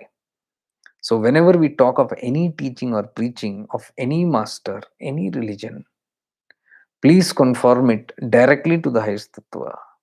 Like if I am talking about the teachings of the path of Dattatreya, if I am so proudly saying, and I'm spreading this propaganda and teaching that this is the teaching of Adi Shankaracharya's lineage, or the lineage of Lord Dattatreya, we are coming from that lineage. Or if we are coming from any other lineage, whichever master that be, maybe even Mahavatar Baba, whoever we are relating to, then the whole teachings must consistently be aligned with that higher, greater being from where the tattva is coming. So, if we are talking that we are the followers of the tradition of Lord Dattatreya, then Avadut Gita must be in our hands when we speak about it. If we are talking about the teachings of the highest guru of as Adi Shankaracharyas, we are of that tradition, then books like the scriptures like Atma Bodh and Viveka Chudamani what should be in our hands before we talk anything out. And everything must align to it. Everything must keep aligning to that. Let us give teachings and preachings which is aligned to that tattva. If we are talking about Quran, if we are talking about Bible, if we are talking about any holy granth, let it be in conformity with the consciousness of the person from whom those teachings came or somebody wrote on them. So if I read the Bible, I will always look into the consciousness of Jesus. Anything that is not aligned, I will not take it, even if you call that as your final book. Same with all the other holy books, same with the scriptures. It has to adhere to that. So whenever we refer to any kind of teachings, instead of just boasting about, this is our tradition, this is our culture, this is our lineage and all that. Lineage, anybody can boast about. Where is the tattva? The tattva has to be in our hand. So if we talk even about Bhagwan Nityananda, we are followers of that lineage. Then Chidakasha Gita should be in our hands while we read this. Or all life and teachings and preachings should be aligned with the Chidakasha Gita. And what is the Chidakasha Gita? The mool teachings, the foundation of the whole. Because if you, it is clearly seen that Bhagavan Nityananda, when he has given the Chidakasha Gita, it should end up in only two things that will build your further evolution. It should end up in desirelessness and vairagya, non-attachment. So when we are talking about any teachings in the lineage, are we conforming it with that? Is it working with that? If it is not, if it is going in the opposite, then I won't buy it. You buy it or not, that's yours. But I'm here to express what is my journey. I don't buy anything that is going opposite of that. If it is going opposite of desirelessness, and if it is leading me to more and more desires and engaging me into more into my senses and mind and ego, boosting my ego and keeping me stuck in ignorance, not allowing me to raise up or evolve higher, then I don't call for that as my prime teaching. My prime teaching is always linked with that, and I would like, this is how I go with my journey. It must be my personal choice, but that's fine. I'm just expressing my life experience. Is the teaching again going to do with detachment as per the Chidakasha Gita's aims, goals? No, if it is leading me to more and more attachment with my family, with my people, with my title, with my possessions, blah blah blah, never ending stuff, if it is keeping me attached with that, then I'm not aligned with that higher tattva, which from where it is coming. There is no point in me calling them as my ascended masters of my lineage, be it Adi Shankaracharya ji or Nityananda, Bhagwan Nityananda, because these two tattvas are missing in that. They're not leading me to those goals. So something is not in alignment. So either I come in alignment or I relook into what and how these processes are built up around me. So the tattva bodha, is it leading me to non-doership? If it is putting me more and more into doership, if I say I am following the lineage of Lord Shiva, Shiva is the one who gave us the highest teachings of Upadeshasaram in Shiva Mahapuran. In Shiva Mahapuran only, this extract is there, which if you take out, it becomes the Upadeshasaram, in which condemned completely. Till there, Lord Shiva is explaining about a lot of things. Okay, you do the duality. But once you transcend that duality and go into that space of Advaita, from there is no doership. That has to be surrendered. Bhagavad Gita also says this. If we are fond of Lord Krishna, he has preached non-doership only completely in the Bhagavad Gita. Selfless. Are we adherent to that when we look into the teacher? Is my life evolving into that? Is my life building, like I've spent 5 years, 10 years, 20 years, whole lifetime in a certain practice or in a certain modality? Am I adhering and reaching somewhere these goals which is coming from this higher, greater beings? If not, then I need to relook into how am I looking into these things. Am I missing something? Am I missing something? Whom am I asking? My awareness. My awareness has to be active. That is why I'm teaching awareness. Because all this I am speaking and all these practices are coming purely from awareness. It's not coming from the mind. This is not mindless work. Mind's work hai nahi. Mind will get exhausted in half an hour of talking. This comes purely from awareness, from the light of awareness. It shows everything in clarity. So this is useful in the journey because I can always adhere and align. If something is missing, my awareness will catch it. Why? Because there is seriousness in freedom. The seeking is in the freedom. So I believe today's session, this much can be there. I don't know how many, yeah. Like yesterday, it's 3 hours. So if you have any quick questions, I can have quick answers to it. If not, then we'll bid ourselves goodbye. Sarath Nathoran. Okay, I'm seeing your question now, Sarath. Does Maya help us to strengthen ourselves in any way? Yes and no. Maya does not really help because it can dissolve you completely into that, because Maya is very, very powerful. Very powerful. And अच्छे अच्छे गए उसके अंदर. We know from history how people have got stuck in it. So you can't say it can strengthen us in any way. It can weaken us in some way. But on the other hand, yes, Maya does help to strengthen, because there is Maya, there is a strange urge to eject out of Maya. Stronger the Maya pulls a seeker, the stronger the urge to eject out. So actually, Maya helps you in that. It's like a bow and arrow. You pull the arrow. The more you pull, the faster it goes. So the more the Maya pulls you down, the faster you can eject out of the system. So in that way, it does help. But then it should not be taken granted. Also, Maya, it gets very, very catchy.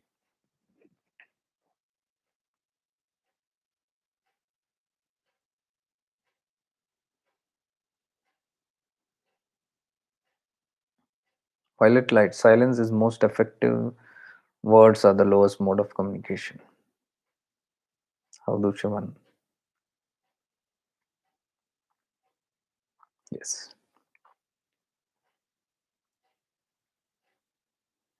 Okay. No other comments?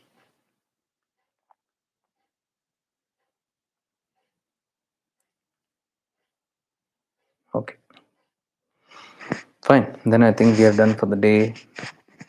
Thank you for being around here, because if you are there around, I have this urge, and something propels me to talk to.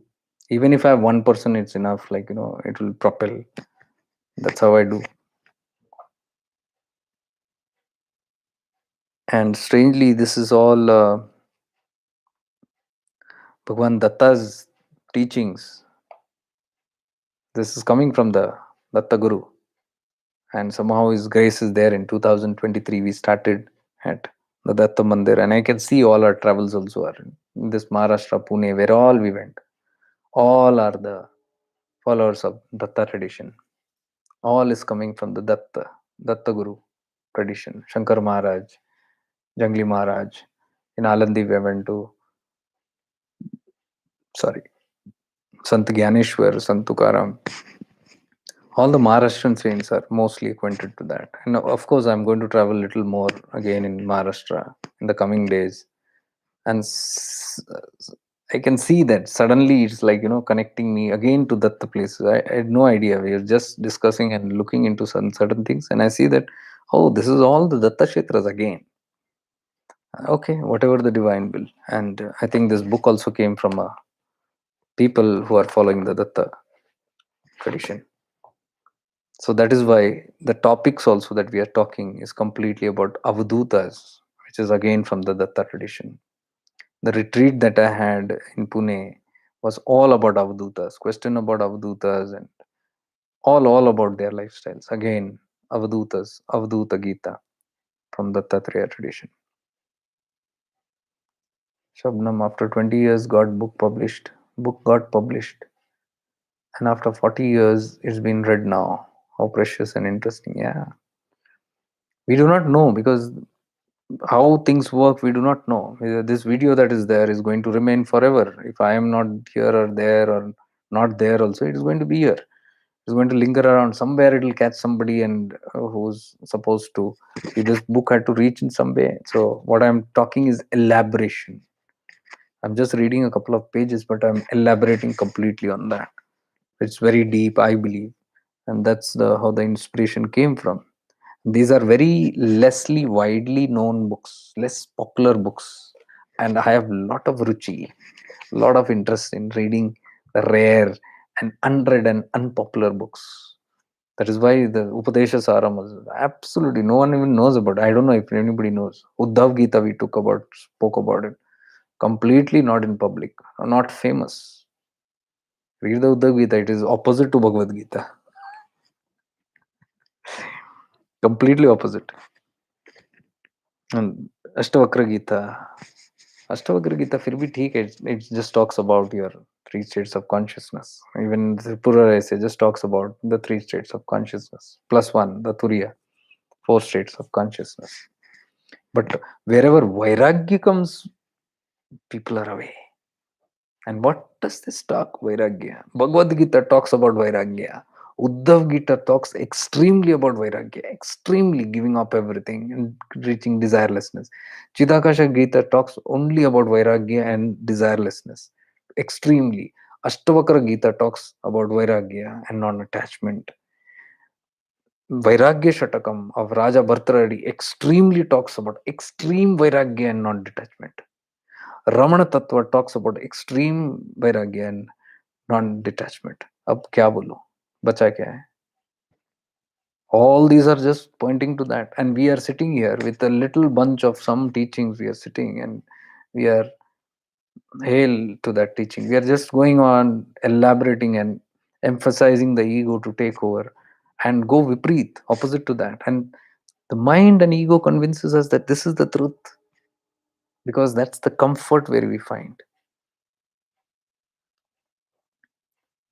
That is why many of my friends who were there, सब तितर पितर हो गए because this is so extreme. So extreme. It comes to one point where you have to either live with it and accept it or quit it. Quit the person, because if you're living around me all the time, I will always remind you about this, and it might not be easy. It will be very triggering. So rather we keep away. You ask the people even whom we met at Pune. I mean, I think they must have got irritated also. Because what I speak all the time will be this, and it will just remind them all the time. They're not aware. They will talk something in unawareness, and I'll keep just telling what is the right thing. And they'll, what? Oh, to this extreme, like somebody was talking about stories and this story, and telling no. Because if that is their requirement, I will tell. If somebody is not interested in liberation and all these things, and then they are telling their story, let them say their story. I'll also joke and laugh with their stories and enjoy their stories also. I have nothing to do. But if it is someone who is seeking very serious things, then you got to be aware. And sometimes they make me aware when I miss. Sometimes I also miss. And then, like I told you, in the train we were sitting, and I was worrying about the tickets and trying to. And one of my friends had pulled me aside and said, "You tell all the time about going in proper alignment, and why are you so stressed out?" So 2013 this happened. So yeah. So right now also there are some friends and people who remind me about awareness sometimes when I miss out. So this kind of a company which is there is very beneficial, because all the time you're reminded. And you come to my live here sessions, what will you get here? You can't get health when you sit in front of me. You can't get wealth when you sit in front of me. You can't get all the spiritual gifts that all the glamour spirituality boasts about. We never talk about it here. We talk about all the mundane and unwanted things, and most weird things, most unaccepted things, rebellious things, which does not conform with things. And we are sitting here. So anywhere we go, it is that it's a reminder. So those who want to be reminded will stay on these platforms, because that is their intention, that is their what they want. If they don't want that, if they are very happy being stuck in the Maya world and rotating in that again and again, so be it. Their wish.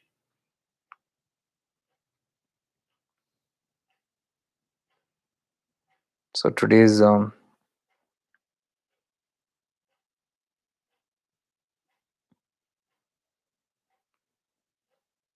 Just one post before the live also that I had put was the same. And if you can read one post that I put about the flame of awareness, read it. I'm not going to speak on it anymore. It's self explanatory. What is the self, awareness, mind, and ego? The candlelight I've shown. Just go into that. You'll go deeper. It will help you reflect deeper. Today I was in deep state of awareness, and it came, on that, and I immediately started noting it down, and then made an image and connected it and put. And later I read it after 1 or 2 hours. I said, "Wow, this is good." Yeah, it is Mark Twain's words. He says, "I was educated once. It took me years to get over it." Mark Twain. I was educated once. Means under the brainwashing of the systems and whatever you call that, schools, colleges, universities, or any other systems that you call it. You get educated. What is educated? Dry knowledge. Nothing experiential, nothing in alignment with the final truth. Just some good, some propaganda, something like to just keep you in rules, do's and don'ts, pap and punya, good, bad, become a divine person. Don't do this, don't do that, don't steal, don't say lies, blah blah blah blah blah. Whereas if you sit with me, I'll tell you it is okay to tell lies. You ask me how, I'll give you a complete explanation of how it is. It's okay. Because the karma also doesn't go by your lies and truth, but the religions will enforce it. Our spiritual system will enforce, no, you have to speak truth, then only truthfulness. Yes, that is correct, but it has deeper meaning. But if you don't say the truth at some times, and if you say the lies for a very high reason with the pure intent, the whole thing is different. But the normal doctrines don't teach you that. So blindly you are just okay, papa punya. But as in reality, it will be something else. Yesterday I told people, for seva, they want to run around, they want to snatch each other's plate, they want to take the broom out of somebody's hand, and they want to do the seva. ए नहीं नहीं, कल तुमने किया था, आज मैं करता हूँ। लेकिन मतलब कल तुमने इतना कमाया, पुण्य साफ है, अब मैं कमाता हूँ, मेरी बारी है, तो I just take, rush and take.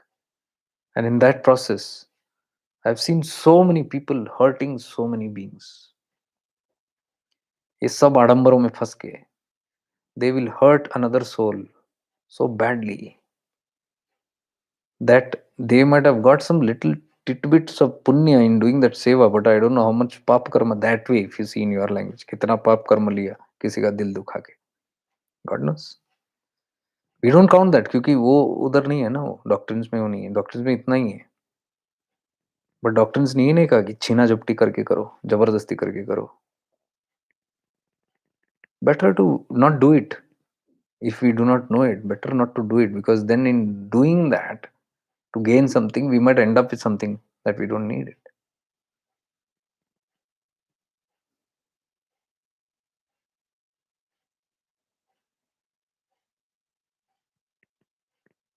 So this, I was educated once. It took me years to get over it. Me just he's talking about your belief system, conditions, patterns, etc. That comes from education. This education has not taken us anywhere. Education has only made us puppets, and that is what I got to see in Rishi Gurukulam when I was there. How they don't allow the children to get brainwashed into this modern so-called education system. They instill great values, deep spiritual values in the kids, which is in alignment with righteousness, which is dharma, with sanatan. Shabnam. Since last night after the live, I had been in total awareness today, and I come across a very challenging situation today. I'm trying my best to deal with it in awareness, and it's leading to a good, unexpected direction, surprisingly, going with the flow of possibility. Mostly, what happens is we practice these things when things are challenging. I'm sure you'll agree with me. Awareness is such a thing. When it is not challenging, also you practice. When it's challenging, also you practice. दुख में सिमरण करे तो सुख में सिमरण करे तो दुख काहे को होए. It's the same thing. Things are going good.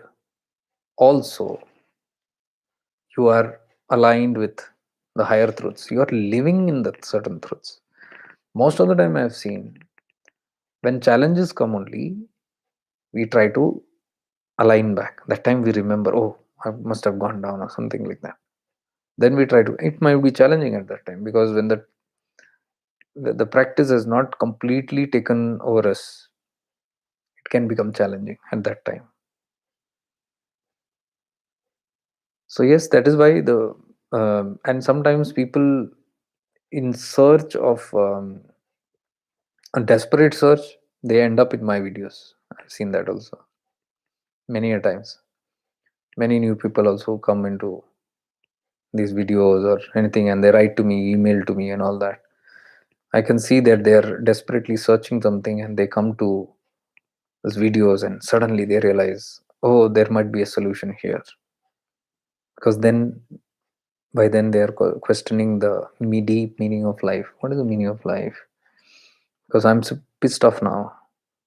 Everything feels so horrible. And now I'm fed up of it. And then somebody is talking about Vairagya here and telling about non-attachment and say, oh, this is what I need, because of this I am having this suffering. No, that is called Smashan Vairagya as per Avdut Gita.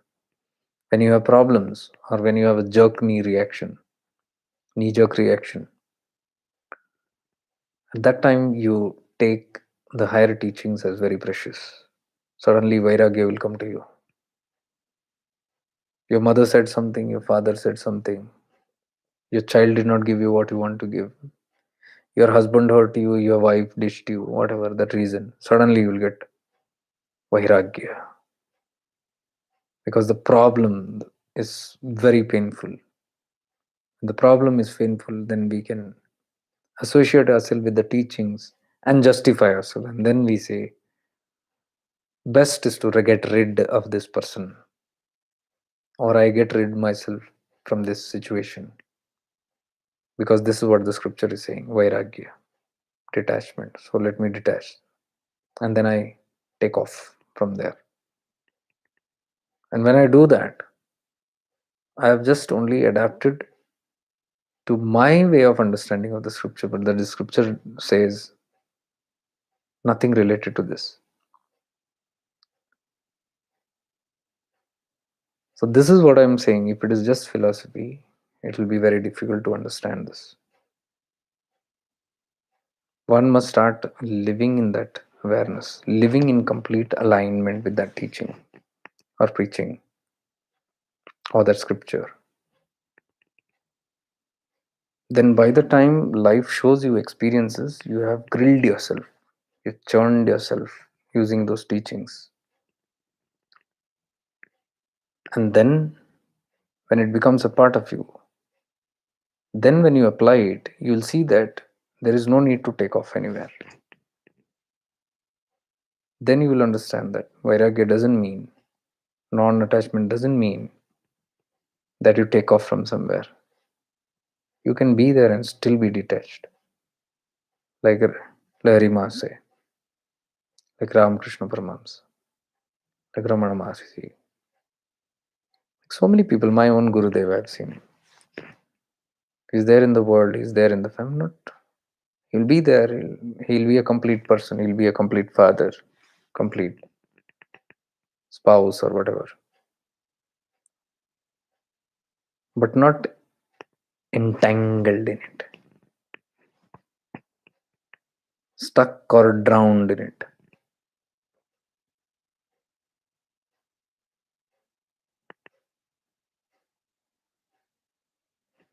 Shubham Singh. Shiva bhai, I feel like I'm feeling like in sadhana I'm very close to realization. And since 1 month I have a lot of mental traumas, and for no reasons are coming up many visions, and sometimes I'm not able to do sadhana in one go. I have to take breaks. There are certain bodily conditions that is also creating problems. But more than that, psychologically I feel like I'm going insane. Yet at the same time I feel Like I'm very close to the truth. Can you guide me how to balance or what to do?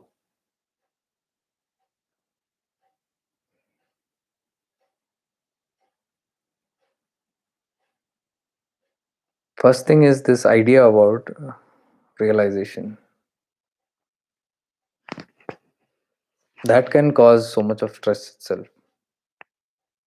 Because I always say this path towards self realization is a very natural process. You just be in your being and it reaches by itself. But if you struggle with a target or with a deadline or with a knowing what's coming next, that what's coming next or how far is realization, what are the milestones required to reach there, this is all the play of the games of the mind does all this calculation.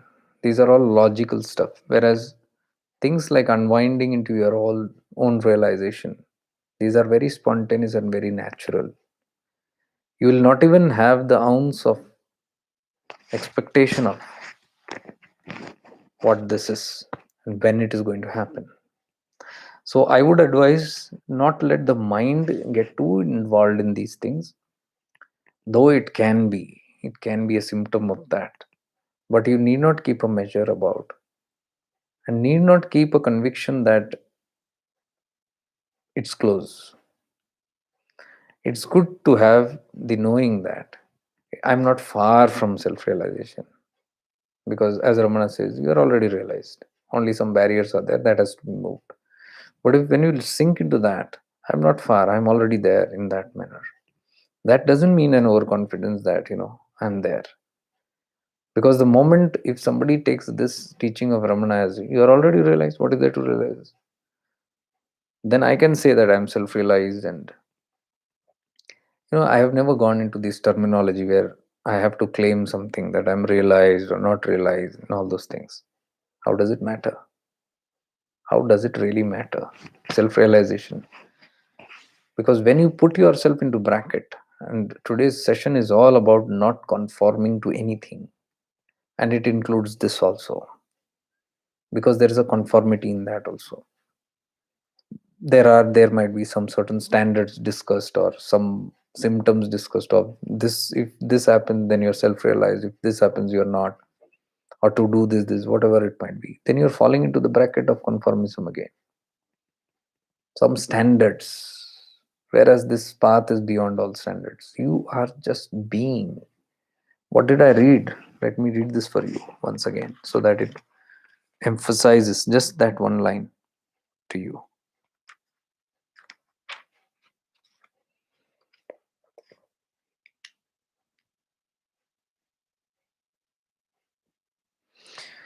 The great men laid great stress on the moral standards of life because they fully knew that the life led by the senses and the mind would definitely hamper the evolution of a being. This is what I'm saying. Conformities of the mind. If they fall into the mind, then it can definitely hamper the evolution of a being. Then they say to be constantly aware and to guard against the prompting of the senses is absolutely necessary. Means to be completely aware of the mind's tricks is absolutely necessary, because they have the idea and ambition of becoming that which is false. While being is the truth, becoming is false. See, the whole answer is in this sentence. Becoming self realized is false, being self realized is right. When you are in your being, you reach to that state of freedom, because if you are in that state, then all these upheavals and all these things will, maybe it may be happening, but you're not, you're disassociated with it. As I told you, the spotlight that is going on in a drama that's happening, and only where the light is going you can see the people doing the drama. The other black area, people are doing, continuing, but the light is not fallen on that. So it's all about that. And yes, but not to disappoint you, I would also say that these things do happen, and it can be extremely, again, please do not fix standard on it. If I say, don't say this guy told, before self realizations and all these things, this kind of things has to happen. Not necessarily. That is why we cannot measure anybody by certain standards. Everybody has different amount of karma. So many factors are there. So many things are there. So many kinds of vasanas. And we do not know how many has released, how much is left.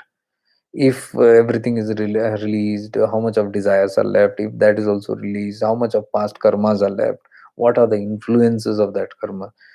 It's a very complicated system, so you cannot measure one person by the other. So it would be false if I tell you something based on my life experience to you.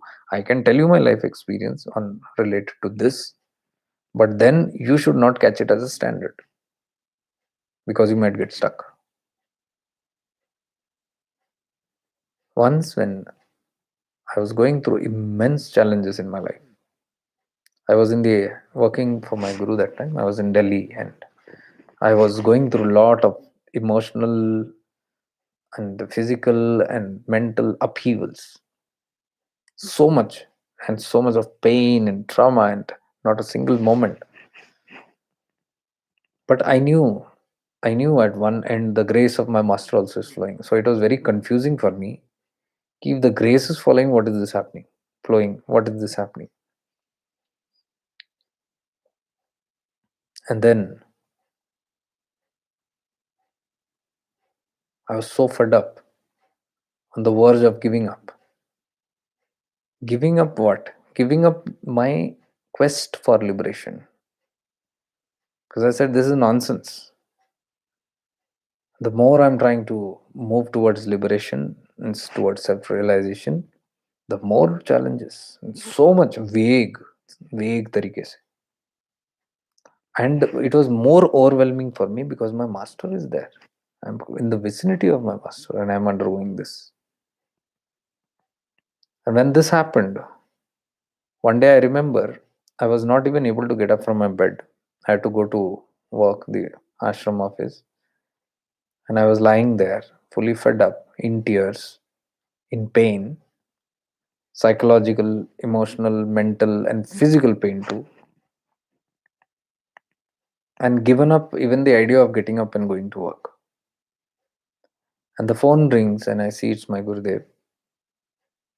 I pick up the phone because usually for work he calls, so I knew some work is coming, and I was prepared, like, I'm not going to work today, so anyways, I assign this work to somebody else. So I picked up in that preparedness to tell my master, and I said I'm not well. And before I could even say anything further, he was laughing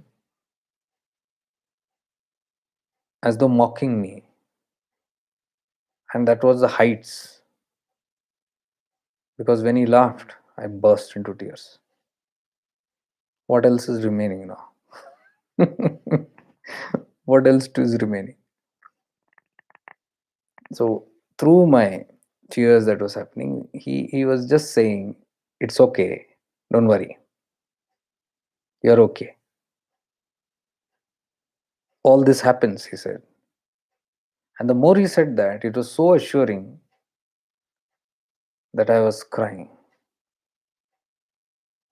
And then he said, when one is close to self realization, what you are undergoing, these things happen. No, I didn't discuss anything with him.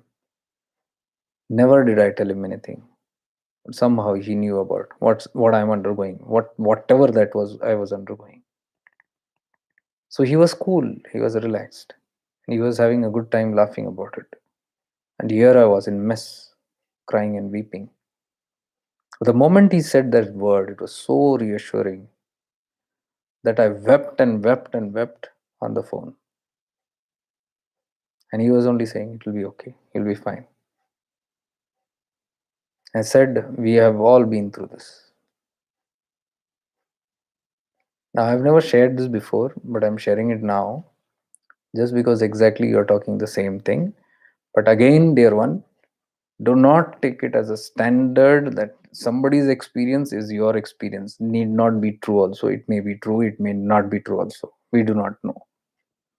But I only shared this with you so that you may be inspired, or you, not just you, whoever listens to this video, be inspired that challenges do come, which I read from this book also.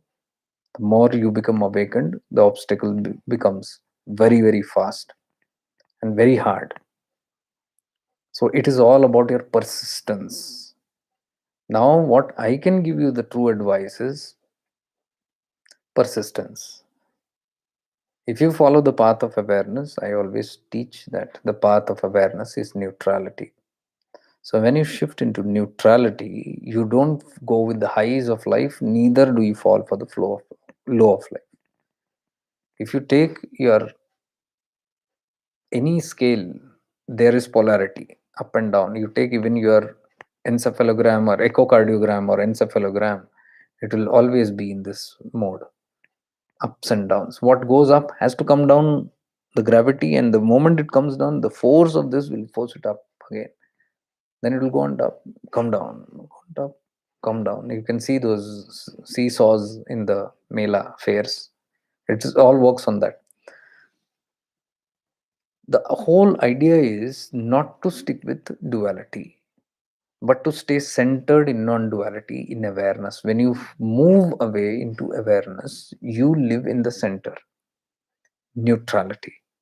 When you live in neutrality, when high comes, you are not too excited, yay, and having gala time and rejoicing and celebrating that. I don't mean life should, you can celebrate in neutrality also. You can be prasannachit in neutrality also, but one is going with that wave. If you go with the wave, you are sure to come down with that wave. The polarity, the laws of duality will affect you. You can't escape it because you have stuck to that, this wave. But if you don't go with the highs, you'll never go with the lows also. That's the law. You cannot go because you are centered. You are neutral. You have been living a neutral life. So you cannot move up nor down. So that is what I can give you advice. If you start living a life of awareness, the fluctuations will be there. I don't say it will all stop, but the effect will keep on reducing. You will be less and less affected.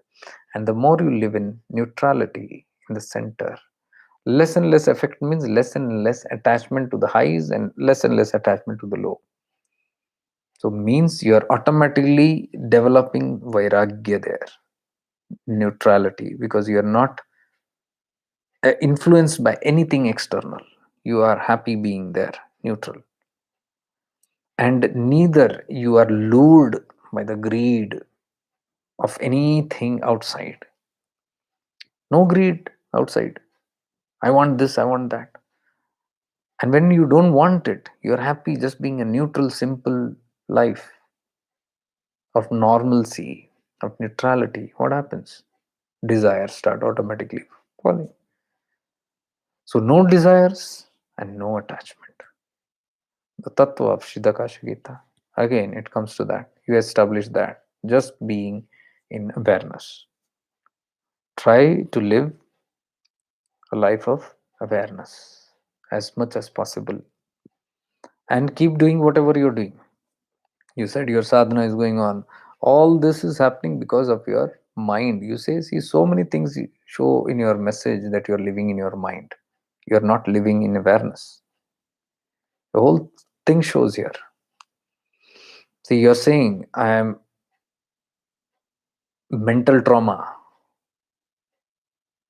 Trauma happens in the mind. So you're in the mind. You're a person of the mind. You have not moved into awareness here. For no reasons, so many visions are coming up. Visions happen on the mental plane. When Ramana was told that somebody has a vision of Krishna and even he appears really, he was not bothered. I don't care, he said. Because both of them are happening in our mind plane, projection of the mind. And what appears will disappear, he said. Catch that which does not appear. Don't catch anything which appears and disappears, because that is not permanent. Catch that which is permanent, which is eternal. And what is that? Which neither disappears nor appears, which always is there. And that is your soul. So awareness is your soul. When you move and abide in your awareness, that your soul, you are in a tattva that is eternal. When you are in your mind, it is not true. Mind is not true. Every moment it's changing, like the seasons. The contents are changing. What you feel now is right. Next moment you'll feel it is wrong. Now you trust somebody. In the other moment you distrust somebody.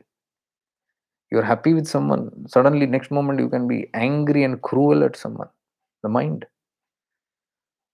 So if you go with the mind, you will have mental traumas. All these visions and all, you will have mental traumas.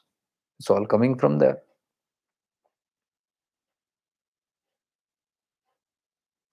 And again, going back to your word, I am not able to do sadhana. When you become the doer, this is the problem, because the mind is the doer. I have emphasized this many times. Sadhana should happen to you. Meditation should happen to you. You should not do meditation. You cannot do meditation. This is again the plain, dry teachings. If you are not sure this happens, how can you do meditation? Meditation is something that happens. Can you do sleep? Tell me. Can you create sleep? Can you bring on sleep? Try doing it. You cannot be the doer there. You have to just lie and allow yourself to drift into sleep. You have nothing, but you have to surrender everything there. And when you are completely surrendered, your mind is still, then only you fall asleep.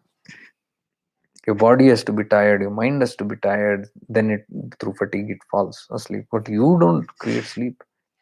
Then how can you meditate? Meditation has to happen to you.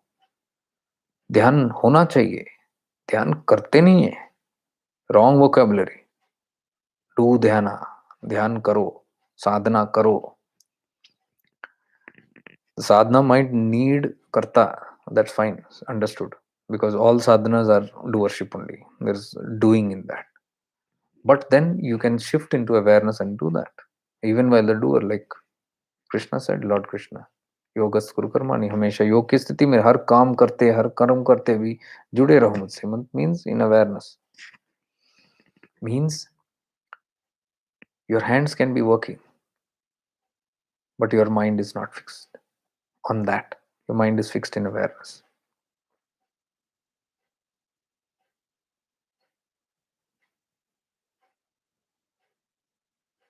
I'm feeling I'm going insane. Who's that I who's feeling insane? It's a false I. Real I cannot feel going insane. The feeling, the one who's feeling is the mind. Mind is doing all these games. Feeling of insaneness. So the more you live in mind, you are bound to go insane. I can see I'm very close to the truth. Okay, those things again, the mind plays everything this way, that way also. So the mind can also deceive you. I'm not telling you something that is adverse. I'm just telling you whether it is this or that, that should not bother. Whether it is you're realizing the truth or whether you're realizing the self, it shouldn't matter to you. What should matter is live right now free, Jivan Mukta. Be free of all these things. Be free from the mind first. Then those things, whenever it has to happen, let it happen. Shouldn't worry about it. Thank you, Bhaiya, for sharing your such a personal story of you and Mami. Just to point out one thing, I know being in all these boundaries is not good, and I don't put myself into it generally. But biggest problem is that I'm facing this time is suffering from my own self. No, suffering from my own self. It is all suffering from the mind. Don't put the self into it. That is, I'm unable to face my own self in sadhana or in day-to-day life. That is very challenging for me. Usually anybody can run away from any other problem or suffering, but how can I run from my own self? And that is creating all this suffering. But yeah, I have to strengthen my drishta bhav, get the concepts right. But that is why we fall into that. I have to strengthen my drishta bhav. How can you strengthen? Who's that I who's strengthening? Find out that. I have to strengthen my witness. I have to strengthen my awareness. That is a doer that is trying to do something. And this is all the mind that is trying to strengthen. Just be is what I'm telling you. Don't try to do all these things. Ye nahi ho pa rahi. Oh, meditation is not happening. This is not happening. So I'm trying to do this, trying to do that. Give up this doing. Just try to settle down in a being. If for the heaven's sake, if you like, leave all these concepts for some days. I have found it very beneficial. All these concepts which are and putting me so much. For a week, I just dropped. Even the idea that I'm spiritual. I am XYZ yogi. I'm this, that, nothing. I'm nothing. And just be in the nothing. Don't follow any teachings. Don't follow anything. Don't follow. Look at any videos. Nothing. Just live. And every time you live, just bring this awareness, saying that I am just going to live in awareness. That's all. Whatever I do, I'm complete in this moment. I'm doing. And take a break from everything. Your guilt is killing you. Your guilt is killing you because the fundamentals are not clear. No God is going to punish you if you're unable to do something because of mental agony or whatever that is. So give it peace. It's okay. Take a break and just see for some time. Just live in your being and see what happens. When things settle down, take on things back. Because when things are not right, when you're not in alignment, when your mind is not helping you, when it has become your enemy, as Lord Krishna says, it should be your friend, not your enemy. When it is your enemy, at that time, if you try to make use of all these concepts and philosophies and doing and all that, is going to be a messy thing. So wait till your mind becomes your friend. Drop all the doings and just live in awareness. That is when your mind will turn friendly. That time, pick on whatever you left back and continue with whatever you have been doing. That's the best advice I can give you. So it's very late today. It's 1 a.m. and it's 4 hours. So I'll stop with this and continue tomorrow with the rest of the books. Till I think tomorrow is Friday, right? Oh, today is Saturday. Saturday's begin. So Saturday one day, and tomorrow I might not be doing the live on Sunday. So I'll be doing this night sessions only. So with lots of divine love and light to all of you, stay blessed with prayers that we all evolve and all become free. May we all become free. Avadhuta Chintan Shri Gurudev Datta Gurudev Sharanam Guru Mandal Sharanam. Much divine love and light to all of you. Stay blessed. Bye.